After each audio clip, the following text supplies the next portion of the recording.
Culture है China का, जैसे वहाँ के लोग हैं, वहाँ का एनवायरनमेंट है, वो कैसे हैं? क्या वो रिसेप्टिव हैं इंडिया को लेके? इंडियंस की सबसे ज़्यादा रिस्पेक्ट चाइना में है। बिजनेस के पॉइंट ऑफ व्यू से हम चाइना पे बहुत डिपेंडेंट हैं। हम ही नहीं, सारी दुनिया डिपेंडेंट है। वहाँ पर जो जैसे कॉस्ट ऑफ लिविंग है, यहाँ से जो लोग जाते हैं होटल्स में ठहरना है। कॉस्ट ऑफ लिविंग ज़्यादा नहीं है। ओके। प्रॉपर्टी के प्राइजेस अगर हम इंडिया से एट पार कंपेयर करें, गुड़गांव टू गुड़गांव या दिल्ली टू दिल्ली, चाइना में उससे थोड़ा सा रीजनेबल ही मिलेगा। रेंटल भी सिमिलरली। वहाँ की सिटीजनशिप भी बहुत लोग लेते हैं, ग्रीन कार्ड ऐसा कुछ। सिटीजनशिप और ग्रीन कार्ड में फ़र्क है। सिटीजनशिप चाइना की नहीं मिलती, लेकिन ग्रीन कार्ड का एक सिस्टम होता है। Okay. That is little expensive. उसके लिए आपको 4-5 साल वहाँ चाइना में रहना होता है। कौन कौन से मेजर सिटीज़ हैं जहाँ पर आप ले जाना पसंद करते हैं उन्हें? मेनली अगर बोलें तो चाइना में 2 सिटीज़ हैं, गौंजा और ईवू, ओके। जो 2 बड़े ट्रेडिंग हब है। सर, पूरी दुनिया में चाइना के कैंटन फेयर की बड़ी चर्चा है। देखिए, कैंटन फेयर वर्ल्ड का one of the biggest fear है जी। और चाइना के ग्रोथ में कैंटन फेयर का या एग्जीबिशन का, फेयर्स का बहुत बड़ा रोल है। अगर हम इंडिया वर्सेस चाइना देखें, हम कहाँ खड़े हैं बिजनेस के पॉइंट ऑफ व्यू से, और चाइना कहाँ है, और क्या हम उसी दिशा में आगे बढ़ रहे हैं एज ए कंट्री? कोई भी चाइना आता है या कोई भी चाइना से रिलेटेड बात करते तो वो इंडिया चाइना कंपेरिजन शुरू कर देता है। चाइना से किसी को भी कंपेयर नहीं करना चाहिए। पॉल्यूशन के बारे में सर, एयर पॉल्यूशन हमारे इंडिया में बड़ी प्रॉब्लम चल रही है। ये 10-12 साल पहले चाइना में बहुत बड़ी पॉल्यूशन थी। अच्छा। लेकिन उन्होंने इसके ऊपर बहुत मैसिव स्टेप्स उठाए। ओके। मतलब आज के टाइम में फैक्ट्रीज को सारा उन्होंने मतलब कोल यूज़ करने के लिए बैन कर दिया। सीएनजी पे या फिर वो इलेक्ट्रिसिटी पे ही चलेगी। सर, स्कैम्स होते हैं वहाँ पे भी? जैसे आप ट्रैवल करते हैं, छोटे मोटे चीज़ों पे ध्यान रखना पड़ता है। जैसे कि आप टैक्सी करते हो, हाँ हाँ, यूजुअली वहाँ पे अगर आप टैक्सी करो तो ऑनलाइन करो। दूसरा, जैसे आप करेंसी एक्सचेंज करते हो तो उस चीज़ में स्कैम होते हैं। लेबर महंगी होती जा रही है चाइना में, पर प्रोडक्ट्स जो हैं स्टिल सस्ते हैं, ऐसा क्यों सर? देखिए, प्रोडक्ट सस्ते नहीं बोलूँगा मैं, रीजनेबल बोलूँगा। हाँ। जिस फैक्ट्री ने अपनी क्वालिटी अपग्रेड कर ली थी ना, हाँ। अब उसको दोबारा बोलोगे कि थोड़ा सस्ता बना दे हमारे लिए, तो मना कर देते हैं। वो कहते हैं हमारा हाथ खराब होता है, ओके। हमारी लेबर खराब होती है, और ये मशीन से बहुत ज़्यादा काम लेते हैं। सर, ये कैंटन फेयर में किसको जाना चाहिए, किसको नहीं जाना चाहिए? ओके, देखो, कैंटन फेयर क्या है, बड़ा ओवरवेलमिंग हो जाता है जी। जब इतने सारा बूथ देखते हो, इतने सारे प्रोडक्ट देखते हो, हाँ। तो अच्छे अच्छों का दिमाग घूम जाता है। बिल्कुल। मैंने ऐसे लोग देखे हैं जो पहले दिन कैंटन फेयर गए, अगले दिन गए नहीं। बुलेट ट्रेन का काफ़ी चर्चा होती है चाइना की, तो महंगी भी है। आज के टाइम में, अभी रिसेंटली 1-2 दिन पहले की ही न्यूज़ है जी। कि इन्होंने अपना नेटवर्क 50,000 किलोमीटर से क्रॉस कर लिया। ओके। पूरे वर्ल्ड में जितनी बुलेट ट्रेन है वो कंबाइंड, उससे ज़्यादा बुलेट ट्रेन का बड़ा नेटवर्क चाइना में है, और कोई ज़्यादा पुराना नहीं है। जी। 2006 में बुलेट ट्रेन जैसी कोई चीज़ नहीं थी। नमस्ते, मेरा नाम शिव सिंगल है। द बिजनेस सर्कल के इस विशेष अंक में आपका स्वागत है। आज हम मुलाकात करेंगे एक ऐसे शख्स से जो विशेषज्ञ हैं चाइना से जुड़े हुए विषयों पर। चाइना से इंडिया का बहुत ट्रेड होता है, उससे जुड़ी हुई सारी जानकारियाँ, एवरीथिंग अबाउट चाइना आज के इस हमारे एपिसोड का अंश सब्जेक्ट होगा। और हमारे बीच में है विशेषज्ञ उमेश अग्रवाल जी। उमेश अग्रवाल जी, आपका हमारे स्टूडियो में बहुत बहुत स्वागत है। बहुत बहुत धन्यवाद सर। उमेश जी, आप चाइना से बहुत सारे ट्रेड्स लोगों को करवाते हैं, उनको गाइड करते हैं, ट्रिप्स पर लोगों को ले जाते हैं, चाइना विजिट कराते हैं, कैंटन फेयर में ले जाते हैं, थ्रू आउट द ईयर आप उनको ले जाते हैं। तो आपकी ये यात्रा कैसे शुरू हुई, और मैं चाहता हूँ दर्शकों को अपने बारे में थोड़ा सा बताएं। जी, बहुत बहुत धन्यवाद शिव सिंगल जी, मुझे यहाँ इनवाइट करने के लिए। मेरा पहला ट्रिप चाइना का था 2006 में। तो ये शुरुआत कहाँ से हुई कि हम जिस प्रोडक्ट में डील करते थे जी, वो पहले इंडिया में बना करता था, ट्रिचनापल्ली में, ट्रिची में, जिसको अमेरिकन डायमंड जर्कन बोलते हैं हम जी। तो जब 90s के आसपास चाइना में मैन्युफैक्चरिंग की एक लहर शुरू हुई, तो धीरे धीरे करके चाइना ने आइटम वाइज आइटम इसमें स्पेशलाइज करना शुरू कर दिया। राइट। तो हमारे पर्टिकुलर प्रोडक्ट में 2003-04 के आसपास तक चाइना ने लीड लेनी शुरू कर दी थी। ओके। तो प्रोडक्ट हमारा चाइना से आना शुरू हो गया था। तो बॉम्बे के और जयपुर के ट्रेडर्स चाइना से इंपोर्ट करते थे, हम उनसे बाय करते थे। राइट। तो 3-4 साल हमारा इस तरह से चला। तो 2006 में पहली बार मैं अमेरिकन डायमंड जर्कन लेने के लिए चाइना गया था। ओके। मेरे एक इसी ट्रेड के, सेम ट्रेड के मित्र मुझे पहली बार चाइना लेके गए थे, जिनका मैं आज तक शुक्रगुजार हूँ। जी जी जी। उमेश जी, आप में सबसे खूबसूरत बात मुझे ये लगती है कि आप इंडिया में ट्रेड करते थे, आपने कभी सोचा भी नहीं था चाइना के बारे में, और वहाँ से जब यात्रा शुरू करी, और आज पूरे देश में आप चाइना से जुड़े हुए विषयों के सबसे one of the biggest knowledge expert हैं। तो तो आज इसकी इस एपिसोड में एक एक करके हम जानना चाहेंगे। सबसे पहले हम जानना चाहेंगे कि चाइना में जो कल्चर है चाइना का, जैसे वहाँ के लोग हैं, वहाँ का एनवायरनमेंट है, वो कैसे हैं? क्या वो रिसेप्टिव हैं इंडिया को लेके? मतलब कितना कंफर्टेबल फील करते हैं जब आप चाइना जाते हैं बार बार?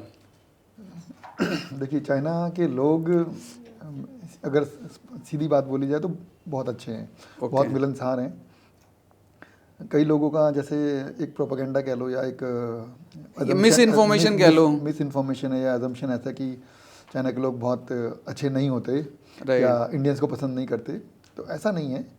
बल्कि हमारे साथ पीछे एक शख्स गए थे जो उनका एक्सपोर्ट का काफ़ी काम है और काफ़ी कंट्रीज ट्रैवल करते हैं जी। तो उन्होंने एक बात बोली थी कि इंडियंस की सबसे ज़्यादा रिस्पेक्ट चाइना में है। अच्छा। तो ये बात उन्होंने क्यों बोली कि एक्चुअली चाइना में इंडियंस की नहीं, सभी की रिस्पेक्ट है। ओके। मतलब तो ये जो हम जैसे चाइना को लेके काफ़ी हमारे इंडिया में सेंटिमेंट्स नेगेटिव हैं, या तो वो पॉलिटिकल रीजंस की वजह से ऐसा है, पर बिजनेस के पॉइंट ऑफ व्यू से हम चाइना पे बहुत डिपेंडेंट हैं। हम ही नहीं, सारी दुनिया डिपेंडेंट है। राइट। तो जो ये नेगेटिव जो इमेज बनी हुई है, क्योंकि हम न्यूज़ बहुत ज़्यादा कंज्यूम करते हैं जी जी जी। इंडिया में और चाइना में, ये भी एक बड़ा फ़र्क है। चाइना की जो जनरल ऑडियंस है वो इतना न्यूज़ कंज्यूम ही नहीं करती, उनको इतनी न्यूज़ परोसी नहीं जाती जितनी हम इंडियंस को परोसी जाती है। Right. बिजी रखने के लिए, ऑक्यूपाइड रखने के लिए, कोई भी और रीज़न आप समझ सकते हैं। जी जी जी जी जी। तो चाइना के लोग एक तो ऐसा नहीं है कि इंडियंस को पसंद नहीं करते या किसी भी देश को पर्टिकुलरली, ओके। मतलब पर्टिकुलरली उनकी जापान से थोड़ी सी राइवलरी रही है हिस्टोरिकली। राइट। अदरवाइज उनके लिए सब बायर्स हैं, Right. वो सबको पसंद करते हैं। इसमें भी मैं दो जनों में डिवाइड कर दूंगा। आप जिनसे माल खरीद रहे हैं वो तो आपको बहुत पसंद करेंगे। ठीक बात आम है। जनता में कुछ लोग जैसे कहते हैं ना, फॉर एग्जांपल जिनको जो बिजनेस रिलेटेड नहीं है, हाँ हाँ लेबर क्लास समझ लीजिए, जो कहीं जॉब्स करते हैं, हाँ। ऐसे कभी कभार छोटे मोटे इंसिडेंट मिल सकते हैं आपको। Right. क्योंकि हमारे को इतने लंबे टेन्योर में कभी कभार ऐसा हुआ है कि थोड़ा सा इंडिया को लेकर के या फॉरेनर्स को लेकर के वो उनका एक माइंडसेट पहले से Right. बना होता है।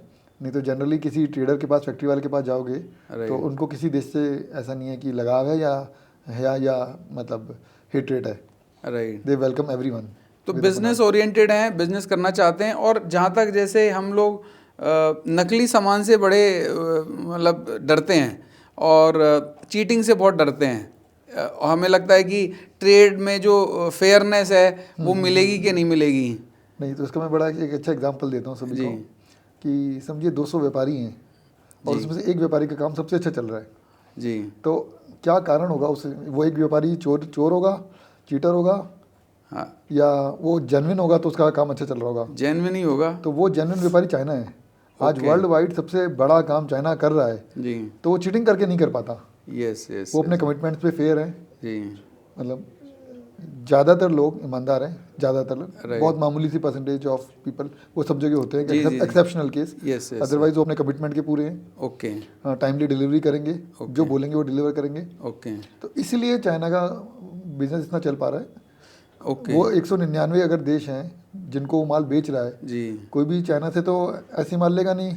ठीक बात Until है। unless उसके प्राइस अच्छे नहीं होंगे, कमिटमेंट अच्छा नहीं होगा, क्वालिटी अच्छी नहीं होगी। और वो इंटरनेशनल स्टैंडर्ड्स मेंटेन नहीं करेंगे। हम ऐसा भी सोचते हैं कई बार कि ये चाइनीज़ प्रोडक्ट है, चलेगा ही नहीं, या तो उसमें भी क्या वेरिएशन है क्वालिटी के अंदर। हाँ, उसका मैं एक छोटा सा एग्जांपल देता हूँ कि समझिए आपने 12th की या कॉलेज किया, उसके जी। बाद आपको एक प्रोफेशन चूज़ करना है। जी। तो एक जना चला गया मिलिट्री में, उसके हाथ में बंदूक दे दी गई, वो बंदूक चलाना सीख गया। राइट एक जना चला गया एक्टिंग में, उसको स्टेज मिल गया, वो करते करते एक्टिंग करना सीख गया। Right right right. कोई क्रिकेट में चला गया, वो खेलते खेलते क्रिकेट खेलना सीख गया। तो वो चीज़ है। अब चाइना के साथ क्या हुआ, चाइना जब ये इनका जो एक नया दौर आया 80s 85 87 इस टाइम पे 89 के आसपास, तो इन्होंने मैन्युफैक्चरिंग सेक्टर में जाने का डिसाइड किया ये ओके गवर्नमेंट ने। ओके। मतलब जैसे आज मोदी जी जब आए 2013 में पीएम बन के, 14 में 2013-14 में, तो जब मोदी जी आए तो उन्होंने भी आते ही ना बहुत सारे विदेशी दौरे किए, जी। जिसके भी ऊपर अपोजिशन में बड़ी न्यूज़ बनाई। हाँ तो same is the case with Deng जियोपाई। जब इनका जो न्यू लीडर आया आफ्टर माओ जेडोंग, तो उसने सबसे पहले जाते ही सिंगापुर, कोरिया, जापान, यूएस इनके टूर्स करे। Okay.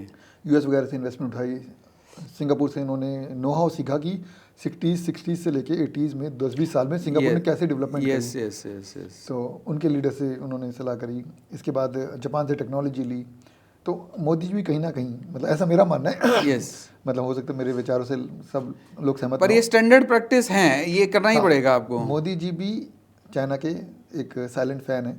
Okay. As A PM जब वो 9 साल सीएम रहे हैं गुजरात के, उस दौरान वो मेरे ख्याल से 10 बार चाइना गए हैं। ओके एज ए सीएम वो 10 बार चाइना गए हैं। राइट। और इनकी जो मैं ऑब्जर्व कर पाता हूँ, इनकी जो स्ट्रेटेजी है, जो काम करने का तरीका रहा है, एक दो एग्जांपल छोटे छोटे देके बताता हूँ। एक तो जैसे उन्होंने आते ही फॉरेन ट्रिप्स किए, हाँ। अपना फॉरेन रिलेशन अच्छा किया, इन्वेस्टमेंट्स ले, एफडीआई पे जोर दिया।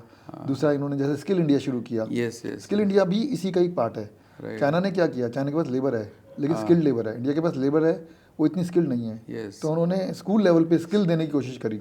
सब एक जैसी एजुकेशन लेकर के आ रहे हैं मार्केट में, कुछ मतलब कुछ एक्सपर्टाइज नहीं दे पा रहे। Yes. उससे बेटर है कि कोई सिलाई सीख करके आए। हाँ। उससे बेटर है कि कोई मैकेनिकल कोई कोर्स छोटा सा करके आए। Yes. उनकी वैल्यू ज़्यादा है। टेक्निकल स्किल्स, टेक्निकल स्किल हो गए और बहुत सारे स्किल्स हो गए, ताकि मैन्युफैक्चरिंग में तो एक स्किल इंडिया सफिशिएंट लेबर मिले उनको। जो स्किल इंडिया का कॉन्सेप्ट है ना, वो उसी चीज़ का पार्ट है। ओके। चाइना ने भी ऐसे ही किया था। हाँ हाँ, तो एक ट्राइड एंड टेस्टेड मॉडल है जो कुछ साल पहले हो चुका है। बिल्कुल। बस ये है कि हम 100% इंडियन गवर्नमेंट 100% उसको इम्प्लीमेंट नहीं कर सकती, क्योंकि चाइना का पॉलिटिकल सिस्टम अलग है। इंडिया में इनको ये ज़्यादा स्ट्रिक्ट पॉलिसीज इम्प्लीमेंट नहीं कर सकते। Yes yes. इंफ्रा में देखें अगर हम, तो इंफ्रा में हम देश एज ए कंट्री उसी तरह से आगे बढ़ने की कोशिश कर रहे हैं। हाईवेज डेवलप कर रहे हैं, टेलीकॉम में क्रांति। एब्सोल्युटली। जो चाइना की खास बात है ना, जी देखिए, सब एक ये लंबी रेस चल रही है जी 200 देश भाग रहे हैं, राइट चाइना कुछ ज़्यादा ही आगे भाग रहा है। चाइना की जो यूएसपी स्पीड है, जी जो चाइना ने 25-30 सालों में 40 सालों में किया ना, इंडिया वो 100-200 साल में कर लेगी। हर देश अपना 40 साल की जगह 170-80 साल में कर ही लेगा। राइट मतलब देर सवेर सब आगे बढ़ेंगे ही, कोई भी देश पीछे नहीं जा रहा, आगे ही बढ़ रहे हैं। जी जी। बस वो चाइना की स्पीड कुछ ज़्यादा फास्ट है, हाँ तो उसके लिए उन्होंने मेहनत की है। उसमें मुझे लगता है उनका पॉलिटिकल सिस्टम भी सपोर्ट पॉलिटिकल करता है, सिस्टम अच्छा है, अगर अच्छे लीडरशिप हो, क्योंकि उनको बार बार इलेक्शन नहीं लड़ना है, उन्हें प्रूव नहीं करना है, और पूरा फोकस उनका काम पे रह सकता है। बिल्कुल बिल्कुल। जैसे एक लोग कंफ्यूज होते हैं कि चाइना में डिक्टेटरशिप है। हाँ हाँ। चाइना में डिक्टेटरशिप नहीं है, चाइना में रिपब्लिक है, मतलब जनता का राज है। कोई राजा का कानून नहीं चल रहा है। जी जी जी। जनता में से कोई भी वहाँ पे राष्ट्रपति और प्रधानमंत्री बन सकता एक है। उनका पर सिंगल पार्टी डेमोक्रेसी सिस्टम नहीं है, रिपब्लिक और डेमोक्रेसी का फर्क है। हाँ वहाँ लोग जनता में से ही निकल करके आते हैं कि प्रधानमंत्री का बेटा प्रधानमंत्री बनेगा, ऐसा बिल्कुल भी नहीं है। और बस ये है कि डेमोक्रेसी नहीं है, हर बंदे को अपना लीडर चूज करने का अधिकार नहीं है। राइट। वहाँ एक ही पार्टी है, उस पार्टी का इंटरनल इलेक्शन होता है, और बहुत स्ट्रांग और डिफाइंड सिस्टम है कि कोई भी गलत लीडर, ऐसा मुझे लगता है, वो टॉप तक पहुँच ही नहीं सकता। Yes yes. और पार्टी की जो विचारधारा है, वो उससे इतना उसमें जिसे कहते हैं ना अलाइन हो चुका होता है ऊपर पहुँचते पहुँचते, कि वो चाह करके भी अपनी लाइन से डाइवर्ट नहीं करते। अब इन्होंने जैसे ही अपना हाईवे पकड़ा है ग्रोथ का 90 से 95 से, या तो जब भी जो भी आप ईयर आप अपना चूज कर लो, उसके बाद से कभी भी ये डिरेल नहीं हुए। उसका कारण यही है, क्योंकि ये कभी भी गलत पावर, मतलब इनकी पावर गलत हाथों में जा ही नहीं सकती। वो जब तक वो ग्रो करके वहाँ तक पहुँचता है, सुप्रीम लीडर बनता है या लीडर बनता है, प्रेसिडेंट बनता है, तब तक वो पार्टी के मतलब विचारधारा अपनी पॉलिसी से इतना अलाइन हो चुका होता है कि वो अपने लक्ष्य से भटकते नहीं है। वहाँ पर जो जैसे कॉस्ट ऑफ लिविंग है, यहाँ से जो लोग जाते हैं होटल्स में ठहरना है, वहाँ पर ट्रैवल करना है, वहाँ फूड है, इस सब के बारे में थोड़ा बताएं। कॉस्ट ऑफ लिविंग ज़्यादा नहीं है। ओके। प्रॉपर्टी के प्राइजेस अगर हम इंडिया से एट पार कंपेयर करें, गुड़गांव टू गुड़गांव या दिल्ली टू दिल्ली या अलग अलग, तो चाइना में उससे थोड़ा सा रीजनेबल ही मिलेगा। ओके। प्रॉपर्टी का प्राइस भी उससे रीजनेबल मिलेगा, रेंटल भी सिमिलरली।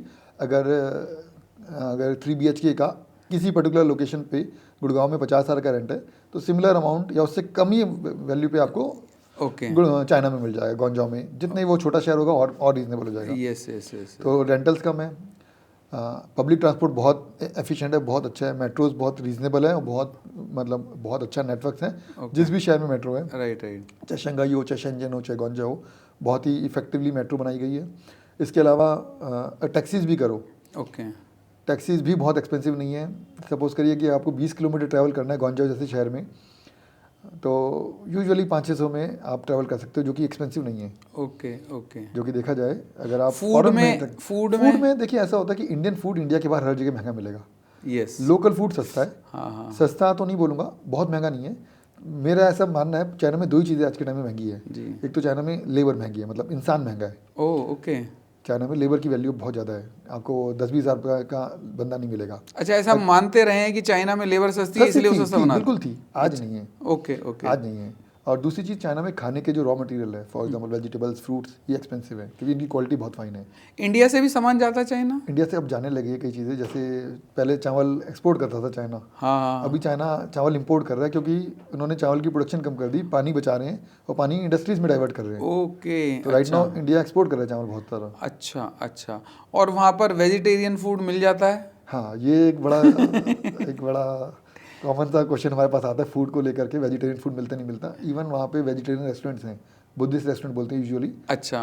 इतना बड़ा मेन्यू मिलेगा आपको उसमें कि आप हर चीज़ ट्राई भी नहीं कर और सकते। Easily across China? बहुत ज़्यादा तो नहीं मिलता, मेजर शहरों में? मेजर शहरों में आप ढूंढोगे तो आपको वेजिटेरियन रेस्टोरेंट मिल जाएंगे। मेजर शहरों में आपको इंडियन रेस्टोरेंट्स मिल जाएंगे। अच्छा। हाँ, वेजिटेरियन फूड में एक और ऑप्शन होता है कि जो उनके लोकल रेस्टोरेंट्स हैं, हाँ हाँ वहाँ पे भी जा करके आप उनको बोल सकते हो कि मेरे को for example fried rice with vegetables cooked in vegetable oil.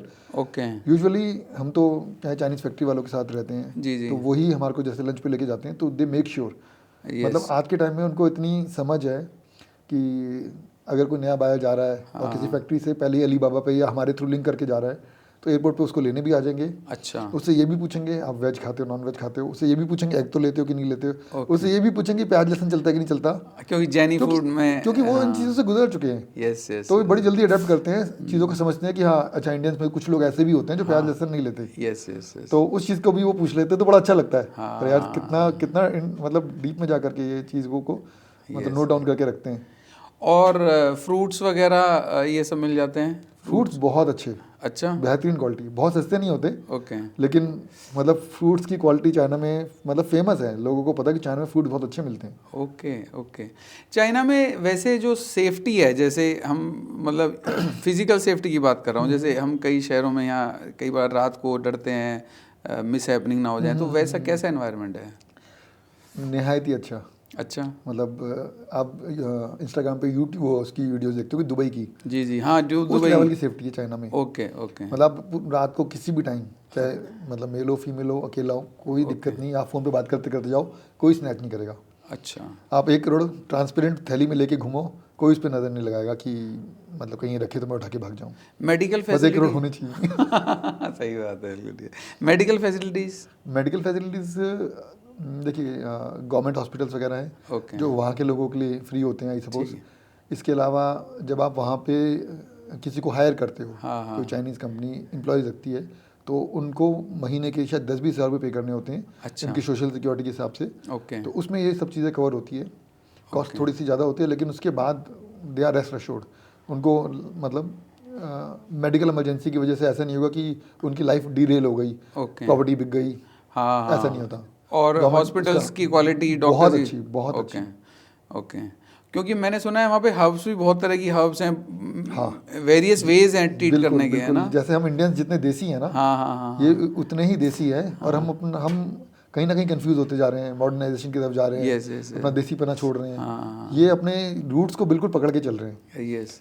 मतलब अगर वहाँ पे बड़े शहरों में भी जी। मतलब आपको पूरी पूरी शॉप्स दिख जाएंगी, दुनिया भर के हर्ब्स मिलते हैं। ओके। यहाँ हमें देखने को नहीं मिलते, वो हाँ। वहाँ मिल रहे होते हैं। Right right right. मतलब स्कूलिंग एजुकेशन जैसे वहाँ कैसी है? अच्छा। एजुकेशन पे बहुत ज़्यादा जोर दिया है गवर्नमेंट ने। ओके। एजुकेशन की क्वालिटीज़ ये सिर्फ एकेडमिकली नहीं होती, जी जी। उनको मतलब फिजिकल एक्टिविटीज़ और स्किल डेवलपमेंट राइट। और स्कूलिंग लेवल पे ही उनको साफ सफाई, स्पोर्ट्स वगैरह में देखो स्पोर्ट्स कितना- में, हाँ, ओके। फिजिकल फिटनेस पे, क्लीनलीनेस पे, राइट। मतलब जैसे हम इस पे आ जाते हैं, जापान की बात करते हैं। जापान के हम कुछ वीडियोस देखते हैं हाँ। कि वो स्कूल की सफाई करवा रहे हैं। हाँ। तो ये हर देश की अच्छी अच्छी चीज़ें अडॉप्ट कर लेते हैं। अच्छा। आज China mix bag of everything है, एवरी गुड क्वालिटीज़ है। ओके। मतलब उन्होंने कल्चर में डाल दिया है। हाँ। मतलब पीछे मेरे को किसी से बात हो रही थी, वो किसी हॉस्टल में स्टे कर रहे थे, तो 5-7 लोग बैठ के काम कर रहे होंगे, जी। समझो 5 चाइनीज़ और एक अपना इंडियन, और वो लैपटॉप पे काम कर रहे होंगे। कुछ लंच करने की बात हुई होगी, तो सब अपना पैक करने लगा वो। हाँ। तो कह रहे क्या होता है, ये छोड़ दो, चलो कह रहे ओके। छोड़ दें। तो उस मतलब उन चाइनीज लोगों का ये था कि हाँ छोड़ दो, कोई कोई क्यों ले, मतलब उसका था कंसर्न इंडियन का कि कोई ले जाएगा तो उनका था कोई क्यों लेके जाएगा, ऐसा तो नहीं होता यहाँ पे। तो वो कल्चर में आ गया, ये पैटी क्राइम्स वहाँ पे नहीं होते कि कोई कुछ किसी की चीज़ उठा के ले जाएगा। राइट, ये बहुत अच्छी बात है। बहुत फ्री फील करते हो उस चीज़, उस वजह से आपको बार बार अपनी पॉकेट चेक नहीं करनी होती फ़ोन है कि नहीं है। लैंग्वेज के हिसाब से कौन कौन सी भाषाएं ज़्यादा बोलते हैं वहाँ? नहीं, वहाँ तो देखो चाइनीज़ ही चलती है जी, कैंटोनीज और मैंड्रिन। राइट, और जैसे इंडिया में बहुत सारी रीजनल लैंग्वेजेस होती हैं तो वहाँ पे भी होती हैं, राइट, उसके बारे में हमारे को ज़्यादा नॉलेज नहीं होती, हमारा काम वास्ता भी नहीं पड़ता। लेकिन जो लोग चाइनीज़ सीख लेते हैं, फॉर एग्जांपल अगर आप एज एन इंडियन आपको चाइनीज़ आती भी है ना, हाँ हाँ, तो आप किसी एंटरप्रेन्योर से, बिजनेसमैन से बात करोगे, वो आप ज़्यादा कंफर्टेबल फील करोगे। किसी ड्राइवर से बात करोगे या लेबर से बात करोगे ना, तो उनकी हो सकती है थोड़ी खड़ी बोली टाइप की हो, Yes, तो कई बार उनकी चाइनीज़ आपको समझ में नहीं आएगी। लोकलाइज इम्पैक्ट आता है उसमें। हाँ, लोकलाइज इम्पैक्ट। इंग्लिश में वो समझ लेते हैं? नई जनरेशन काफ़ी हद तक इंग्लिश समझती है। ओके, उसके बाद जो दूसरा प्लस पॉइंट है वो टेक्नोलॉजी है। राइट, इतनी ऐप्स आ गई हैं हाँ, और डिवाइसेस भी वो आ गई हैं। रिकॉर्ड करके कन्वर्ट करके मैनेज कर। इमीडिएट होता है, मतलब तो कोई दिक्कत नहीं आपने आती। भी कुछ थोड़े बहुत चाइनीज शब्द सीखे हैं? हाँ, समझ लेते हैं? मेरे को 20 साल हो गए चाइना जाते आते, लेकिन मैं चाइनीज़ नहीं बोलता। राइट, लेकिन आप भी नहीं बोलते। मैं भी नहीं आपके ना बोलने में और मेरे ना बोलने में थोड़ा सा फ़र्क है। राइट, मैं थोड़ी सी चीज़ें कैच कर लेता हूँ, ओके, लेकिन फिर भी मैंने चाइनीज़ सीखी नहीं है और मैं एफर्ट डालता भी नहीं ज़्यादा, हाँ, क्योंकि मेरे को तो मतलब एक तो ज़रूरत नहीं लगती, क्योंकि चाइना में रहने से, चाइना जाने से अपने आप नहीं आएगी चाइनीज़, जी जी आपको एफर्ट डालने पड़ेंगे। हाँ, तो मैं थोड़ा कम एफर्ट डालता हूँ, पर मैनेज हो जाता है आराम से सब बहुत आराम से मैंने जाता है। हाँ, तो इसलिए मैं कम एफर्ट डालता हूँ। यस, 2006 में जब मैं चाइना गया था तो 2006, 7, 8 के आसपास मुझे ज़्यादा चाइनीज़ आती थी एज कम्पेयर टू 2025।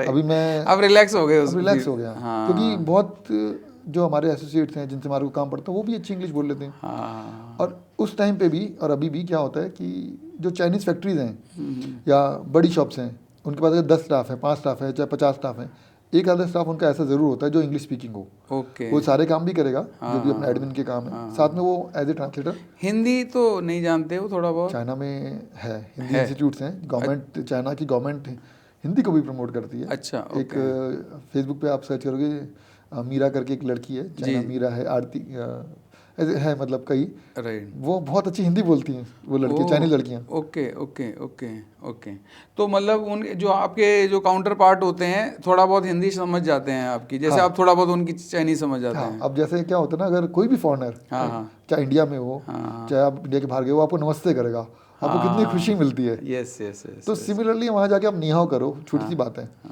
हेलो करोगे तो भी वो समझेंगे, निहाओ करोगे तो उनको अच्छा लगेगा, अच्छा लगेगा, करना चाहिए, 2-3 वर्ड उनके कैच करने चाहिए, बोलने चाहिए, उनको अच्छा लगेगा। चॉपस्टिक से खाने की कोशिश करनी चाहिए, उनको अच्छा लगेगा, स्लिप होगा कोई बात नहीं, आप कोशिश तो करो।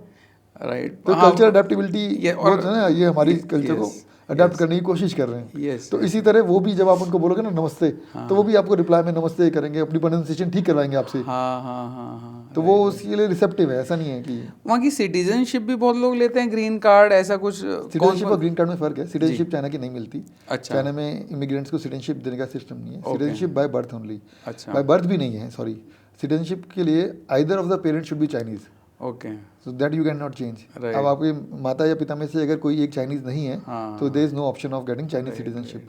लेकिन ग्रीन कार्ड का एक सिस्टम होता है, okay, that is little expensive. उसके लिए आपको 4-5 साल वहाँ चाइना में रहना होता है।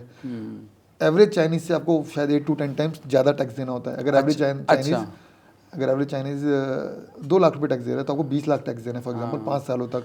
तो आपको समझो, एक सपोज कि करोड़ों रुपए टैक्स में देने, तो यूजुअली मैंने कोई इंडियन देखा नहीं है जो मतलब इतना टैक्स पे करके ग्रीन कार्ड होल्ड कर रहा हो, क्योंकि ज़रूरत भी नहीं है भाई। आपको लॉन्ग टर्म स्टे के लिए वर्क वीज़ा चाहिए, जेड वीज़ा बोलते हैं, वो मिल जाता है। तो वो उसको मिलता है जो चाइना में जॉब कर रहा है, राइट, या जो अपनी कंपनी खोल कर भी कर सकता है। ओके, तो लोग कंपनी खोल लेते हैं, कंपनी खोलना बहुत ईजी, आप बिना चाइना गए यहीं पे बैठे बैठे राइट, चाइनीज़ कंपनी खोल सकते हो। अच्छा, बहुत डिफिकल्ट नहीं है, कोई आपको चाइनीज़ पार्टनर की जरूरत नहीं है। अच्छा, तो वो चीज़ में भी हम असिस्ट करते हैं, okay, we are consultant for that also. अगर किसी को चाइना में अपनी कंपनी खोलनी है, so we can assist in that. तो जब जैसे आप बहुत सारे बिजनेसमैन को यहाँ से लेके जाते हैं, और मैं दर्शकों को बताना चाहता हूँ, उमेश अग्रवाल जी सालों से मंथली लोगों को यहाँ से ले जाते हैं चाइना के कई सारे बड़े शहरों में, और बहुत सारे प्रोडक्ट सर्विसेज और वहाँ की कल्चर से मिलवाते हैं, लोगों से मिलवाते हैं, उनको ट्रैवल भी करवाते हैं, ट्रेड भी करवाते हैं, और काफ़ी कुछ सीखने और सिखाने का मौका भी मिलता है। वो पूरा स्टे रहने से लेके, घूमने से लेके, एयर टिकट से लेके, वीज़ा से लेके सारी सर्विसेज आप देते हैं और जो भी वो सामान पिक करें उसको सामान को भी इंडिया में लाने में पूरी मदद करते हैं। तो ये जो पूरा जो प्रोसेस आप करते हैं इसमें जो कॉस्टिंग है ऑन एन एवरेज, जैसे आप शायद एक हफ्ते का टूर ऑन एन एवरेज बनाते हैं, कैसे करते हैं इसको? यूजुअली 1 वीक से ज़्यादा टाइम जनरली लोग निकाल नहीं पाते। ओके, लेकिन एक हफ्ता is not enough for China. Okay, तो ये हमने क्यों करते हैं, क्योंकि कोई जल्दी से ना किसी को चाइना ले जाना नहीं चाहता, ऐसा मैंने ऑब्जर्व किया इनिशियली 2006-7 में, क्योंकि वो अपना होल्ड रखना चाहता है वहाँ। हाँ, कंपटीशन समझ लो, लोग चाहते हैं कि कम से कम लोग चाइना आए। ओके, और जो कम से कम लोग चाइना जा रहे हैं बस वही बिजनेस करे चाइना से, ज़्यादा लोग ना आए, डायरेक्ट बिजनेस ना करे। अच्छा, हम उल्टा करते हैं इससे। हाँ, ये हम तो लोगों को ले जाते हैं चाइना। आप तो पूरा दिखाते हो मार्केट, हम सब कुछ समझाते हैं कि चाइना, हाँ, और इंडिपेंडेंट बनाने की कोशिश करते हैं Yes. कि एक बार वो हमारे साथ जाए। हाँ, जो 4-5 ट्रिप में वो सीखता अकेले और एक्स्ट्रा पैसे खर्च करता, नुकसान करता, हम उसको एक ट्रिप में कम से कम कॉस्ट पे चाइना के लिए प्रो बना देते हैं। कौन कौन से मेजर सिटीज़ हैं जहाँ पर आप ले जाना पसंद करते हैं उन्हें?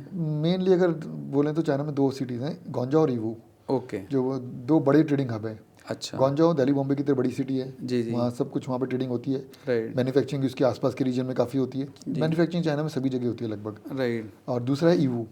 ईवू में क्या है, एक ही बहुत बड़ी मार्केट है, जैसे दिल्ली का सदर बाजार है, जी जी, इसी तरह से उन्होंने एक ही जगह पे बहुत बड़ी मार्केट बना रखी है, 70-80 हज़ार दुकानों की, ओके, एक ही मार्केट में कई किलोमीटर तक फैली हुई है, डिस्ट्रिक्ट वाइज बहुत ऑर्गेनाइज्ड है। कौन सी डिस्ट्रिक्ट में कौन सी फ्लोर पे कौन सा प्रोडक्ट मिलेगा, that you can check online, right, और नहीं तो हम बता देंगे, और हमारे जो सोर्सिंग वाली जो टीम होती है वो आपको लेकर के जाएगी मार्केट में, बाइंग कराएगी। ओके, जी, अच्छा, मेजरली वैसे तो सभी तरह के प्रोडक्ट्स वहाँ से आते हैं और बहुत वाइड रेंज है प्रोडक्ट्स की, तो लार्जर क्वांटिटी की जगह कोई स्मॉलर क्वांटिटी में भी लाना चाहे तो ला सकता है। हाँ, वो देखिए क्या होता है कि बहुत जने ऐसा बोलते हैं कि हम अली बाबा पे सर्च करते हैं या कैंटन फेयर में जाते हैं तो वहाँ सब ट्रेडर्स होते हैं। हाँ हाँ, तो ट्रेडर से कोई दिक्कत होना है, यस, आपको प्राइस मैच करना चाहिए, जो आपका टारगेट प्राइस है वो मिलना चाहिए हाँ, एज पर योर क्वांटिटी। आप किसी फैक्ट्री में जा रहे हो, फैक्ट्री कह रहे 10,000 पीस देगी और आपको चाहिए 500 या 1000 पीस, तो वो कौन देगा? वो ट्रेडर ही देगा ना, राइट, ठीक है। दूसरी चीज़, एक तो आपको कम एमओक्यू मिल गया जी, उसके अलावा जो ट्रेडर होगा वो 10 फैक्ट्री का माल आपको दिखाएगा, हाँ, ठीक है। अब सिमिलरली हो सकता है 10,000 क्वांटिटी तो एमओक्यू है फैक्ट्री की, यस, 10,000 क्वांटिटी पे जो प्राइस देगा ना हाँ हाँ, वो इतना कॉम्पिटिटिव ना हो, राइट, और उससे कम क्वांटिटी पे ट्रेडर आपको प्राइस दे देगा। तो उस चीज़ के लिए अपना माइंड ओपन करके चलिए। ऐसा कि कैसे हमें हो सकता है? ट्रेडर उससे कम पे दे देता है दे वो? देगा ना, क्योंकि ट्रेडर उस फैक्ट्री वाले से रेगुलर काम कर रहा है, ट्रेडर उसकी महीने में क्वांटिटी फुलफिल कर रहा है, ट्रेडर उससे 1 लाख पीस ले रहा है महीने में, अच्छा, 20 कस्टमर्स के लिए, ठीक है, उसका ओल्ड तो इसका मतलब काफी सारा है समझने का ये हाँ, पूरा गेम। समझने बहुत कुछ समझने का है। अब समझने की बात आती है तो अब कोई कस्टमर है, वो कोई चीज़ 200 रुपये की दिल्ली में ले रहा है, 200 रुपये किलो की, जी, तो लोग हमें बोलते हैं कि 150 में मिले तो पड़ता आएगा। हाँ हाँ, हम बोलते हैं जी इम्पॉसिबल, जी जी जी, अगर 150 में मिलने लग जाए हाँ, और आपको 10,000 किलो महीने का चाहिए, हाँ हाँ, तो फिर तो हम 150 में ला करके 10,000 किलो 190 में हम ही नहीं बेच लेंगे। हाँ हाँ हाँ, इतना मार्जिन अब नहीं है, जी जी ज़्यादातर 99.99% नहीं है। होगा क्या, उसका विपरीत बताता हूँ मैं। जी, जब चाइना जाओगे वो 210 में तो चाइना वाला बेच रहा होगा, अच्छा, हाँ, और वही यही रिस्पॉन्स आता है कि अब 200 में तो हमें बैठे बैठे मिल रहा है, चाइना वाला बेच ही 210 का रहा है। अच्छा, फिर 15 दिन 1 महीना बनाने में भी लेगा, फिर 1.5 महीना आने में भी लगेगा, और पेमेंट भी पहले जाएगी। यहाँ पे 200 में उधार में आता है, फिर कैसे काम हो रहा है? ये बड़ा कॉमन सा सवाल है। तो मुझे लगता है ये जो बारीक बारीक विषय हैं इनको जानने के लिए आपके साथ जरूर जाना चाहिए लोगों नहीं, को। जाना भी चाहिए, और ये तो मैं आपको अभी इसका जवाब देता हूँ ना जी। जी अब क्या होता है, आप गए चाइना में पहली बार जी, और आप जाकर के फैक्ट्री वाले से रेट मांग रहे हो, हाँ, वो आपको 210 का रेट दे रहे हैं, हाँ हाँ, आप कह रहे मैं तो 150 में तो लैंडिंग कॉस्ट एज्यूम करके आया हूँ। यस, तो मैं आपको पहले एजम्पशन तोड़ना चाह रहा हूँ, अगर इस एजम्पन से जाओगे तो चाइना जा करके कंफ्यूज होकर ब्लैंक होकर वापस आ जाओगे। हाँ, वहाँ पे वो आपको 200 से ज़्यादा का रेट कोट करेगा। उसका रीज़न बताता हूँ। वहाँ पे आप किसी फैक्ट्री वाले से मिलोगे या तो अली बाबा पे या कैंटन फेयर में या किसी भी फेयर में, फेयर्स में उनके पास हज़ारों इंक्वायरी आ रही है। हाँ, अली बाबा पे जितना बड़ा उनका अकाउंट है, अकॉर्डिंगली उनके पास रोज़ 100-200 इंक्वायरीज आ रही हैं। जी जी जी, उस इंक्वायरीज में से कितने लोग उनसे माल लेते हैं? हाँ, 1% भी नहीं। तो आप भी एक इंक्वायरी है उनके लिए, तो उन्होंने आपको 210 का 220 का रेट सही रखा। बात है, सही बात अब उसके बाद आप कितना सीरियस हो, वो आप वो टेस्ट पास करते हो कि नहीं करते? मैं समझ गया। एक तो ये चीज़ हो गई। आप 210 में उनसे थोड़ा सा माल लो, हाँ, अपना ग्रेड अपग्रेड करो, कस्टमर की कैटेगरी में पहुंचो, यस यस, ठीक है। दूसरी चीज़, आपसे पहले जो लोग जा रहे हैं 10 साल से, 15 साल से, 5 साल से, आप ले रहे हो समझो एक मतलब कुछ भी समझ लो, एक कंटेनर में 70 आप 5 सीमेंट माल लेने जा रहे हो, हाँ। और वो लोग ले रहे हैं 10 कंटेनर महीने के, तो Obviously. वो प्राइस मैच नहीं करेगा। Yes, yes, yes, ठीक है, आप जाते ही पहले अभी सप्लायर पे पहुंचे हो, हाँ, हाँ। और जो आपसे 10 साल पहले से जा रहा है वो इन डेप्थ जाते जाते उस सप्लायर तक पहुंच चुका जहाँ पहुंचना चाहिए, सोर्स तक पहुंच गया आप वो। वहां तक पहुंचे नहीं हो अभी। हाँ, तो उस चीज़ को आप जब समझेंगे, थोड़ा सा आप ना एक जिस तरह एंट्री बैरियर क्रॉस करेंगे, एंट्री फीस देने के लिए रेडी हो, तब कहीं जा करके आप 6 महीने में, साल भर में वहाँ पहुँचोगे जहाँ को पहुँचना है। अब पहली बॉल पे कैसे पहुँच सकते हो? बिल्कुल ठीक बात कह रहे हैं, बिल्कुल ठीक कह तो रहे वहाँ पहुँचोगे अगर आपका विजन है कि हाँ मुझे चाइना से काम करना है, शुरू में पड़ता नहीं आएगा लेकिन बाद में पड़ता आएगा, I am ready for that. तो हम पहले कस्टमर को ग्रूम करते हैं इस चीज़ के लिए कि are you ready for that or not. नहीं तो आप आओ, देखो, घूमो चाइना, उसमें भी बहुत कुछ सीख के जाओ, लेकिन बिजनेस ऐसे नहीं कर पाओगे। जब चीज़ 200 की 210 में यहाँ मिलेगी तो कैसे बाय करोगे? बिल्कुल ठीक। लेकिन आगे जा करके वो आपको 195 190 में लर्निंग आ सकती है। डन है सर। पूरी दुनिया में चाइना के कैंटन फेयर की बड़ी चर्चा है, और उससे जुड़े हुए पूरे विश्व से लोग वहाँ जाते हैं, तो इसके बारे में अपने एक्सपीरियंस शेयर कीजिए। देखिए, कैंटन फेयर वर्ल्ड का one of the biggest fear है जी, और चाइना के ग्रोथ में कैंटन फेयर का या एग्जीबिशंस का, फेयर्स का बहुत बड़ा रोल है। जी। ग्वांगझो हो गया, शेंजन, हांगकांग, शंघाई, वेंचो, बहुत सारी सिटीज़ में साल भर फेयर्स लगते रहते हैं। जैसे शंता हो गया, वहाँ पे वो टॉयज़ की मेन मार्केट है, तो वहाँ पे टॉयज़ से फेयर लगते रहेंगे। ओके। तो पूरी दुनिया से लोग वहाँ पे आते हैं, एग्जीबिटर से मिलते हैं, सैम्पलिंग होती है, और वहाँ से इनका बहुत बड़ा बिजनेस जनरेट होता है।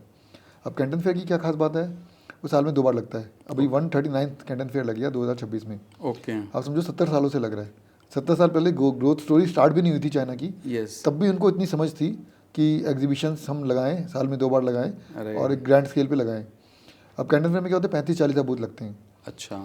15 अप्रैल से लेकर के 19 अप्रैल फेज़ 1, ऐसे ही 3 फेजेस में 5 मई तक ये चलता है। और सब कुछ प्री डिफाइंड है।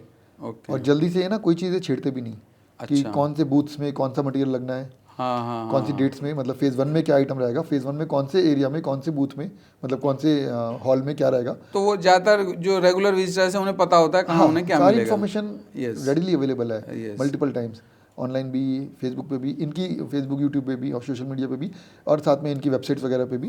और हम जैसे जो सोर्सिंग पार्टनर्स हैं आपके, हम पूरा गाइड करते रहते हैं उस चीज़ को लेके। ओके। तो एक तो ये अप्रैल में लगता है जो अब आने वाला है, इसके लिए भी आप मुझे लगता है बड़ा ट्रिप प्लान कर रहे हैं। और उसके अलावा और कौन से महीने? उसके बाद अक्टूबर में लगता है, 15 अक्टूबर से डेट्स फिक्स होती है, कोई भी वार हो, कोई भी त्यौहार हो। अच्छा। क्योंकि ये त्यौहार देख करके नहीं चलता कि दिवाली कब है, क्योंकि सिर्फ दिवाली नहीं है ना, पूरी दुनिया इसमें जुड़ी हुई है। यस। तो इस दौरान उनके जो स्टे कॉस्ट है होटल्स की, उसमें थोड़ा फर्क पड़ता है?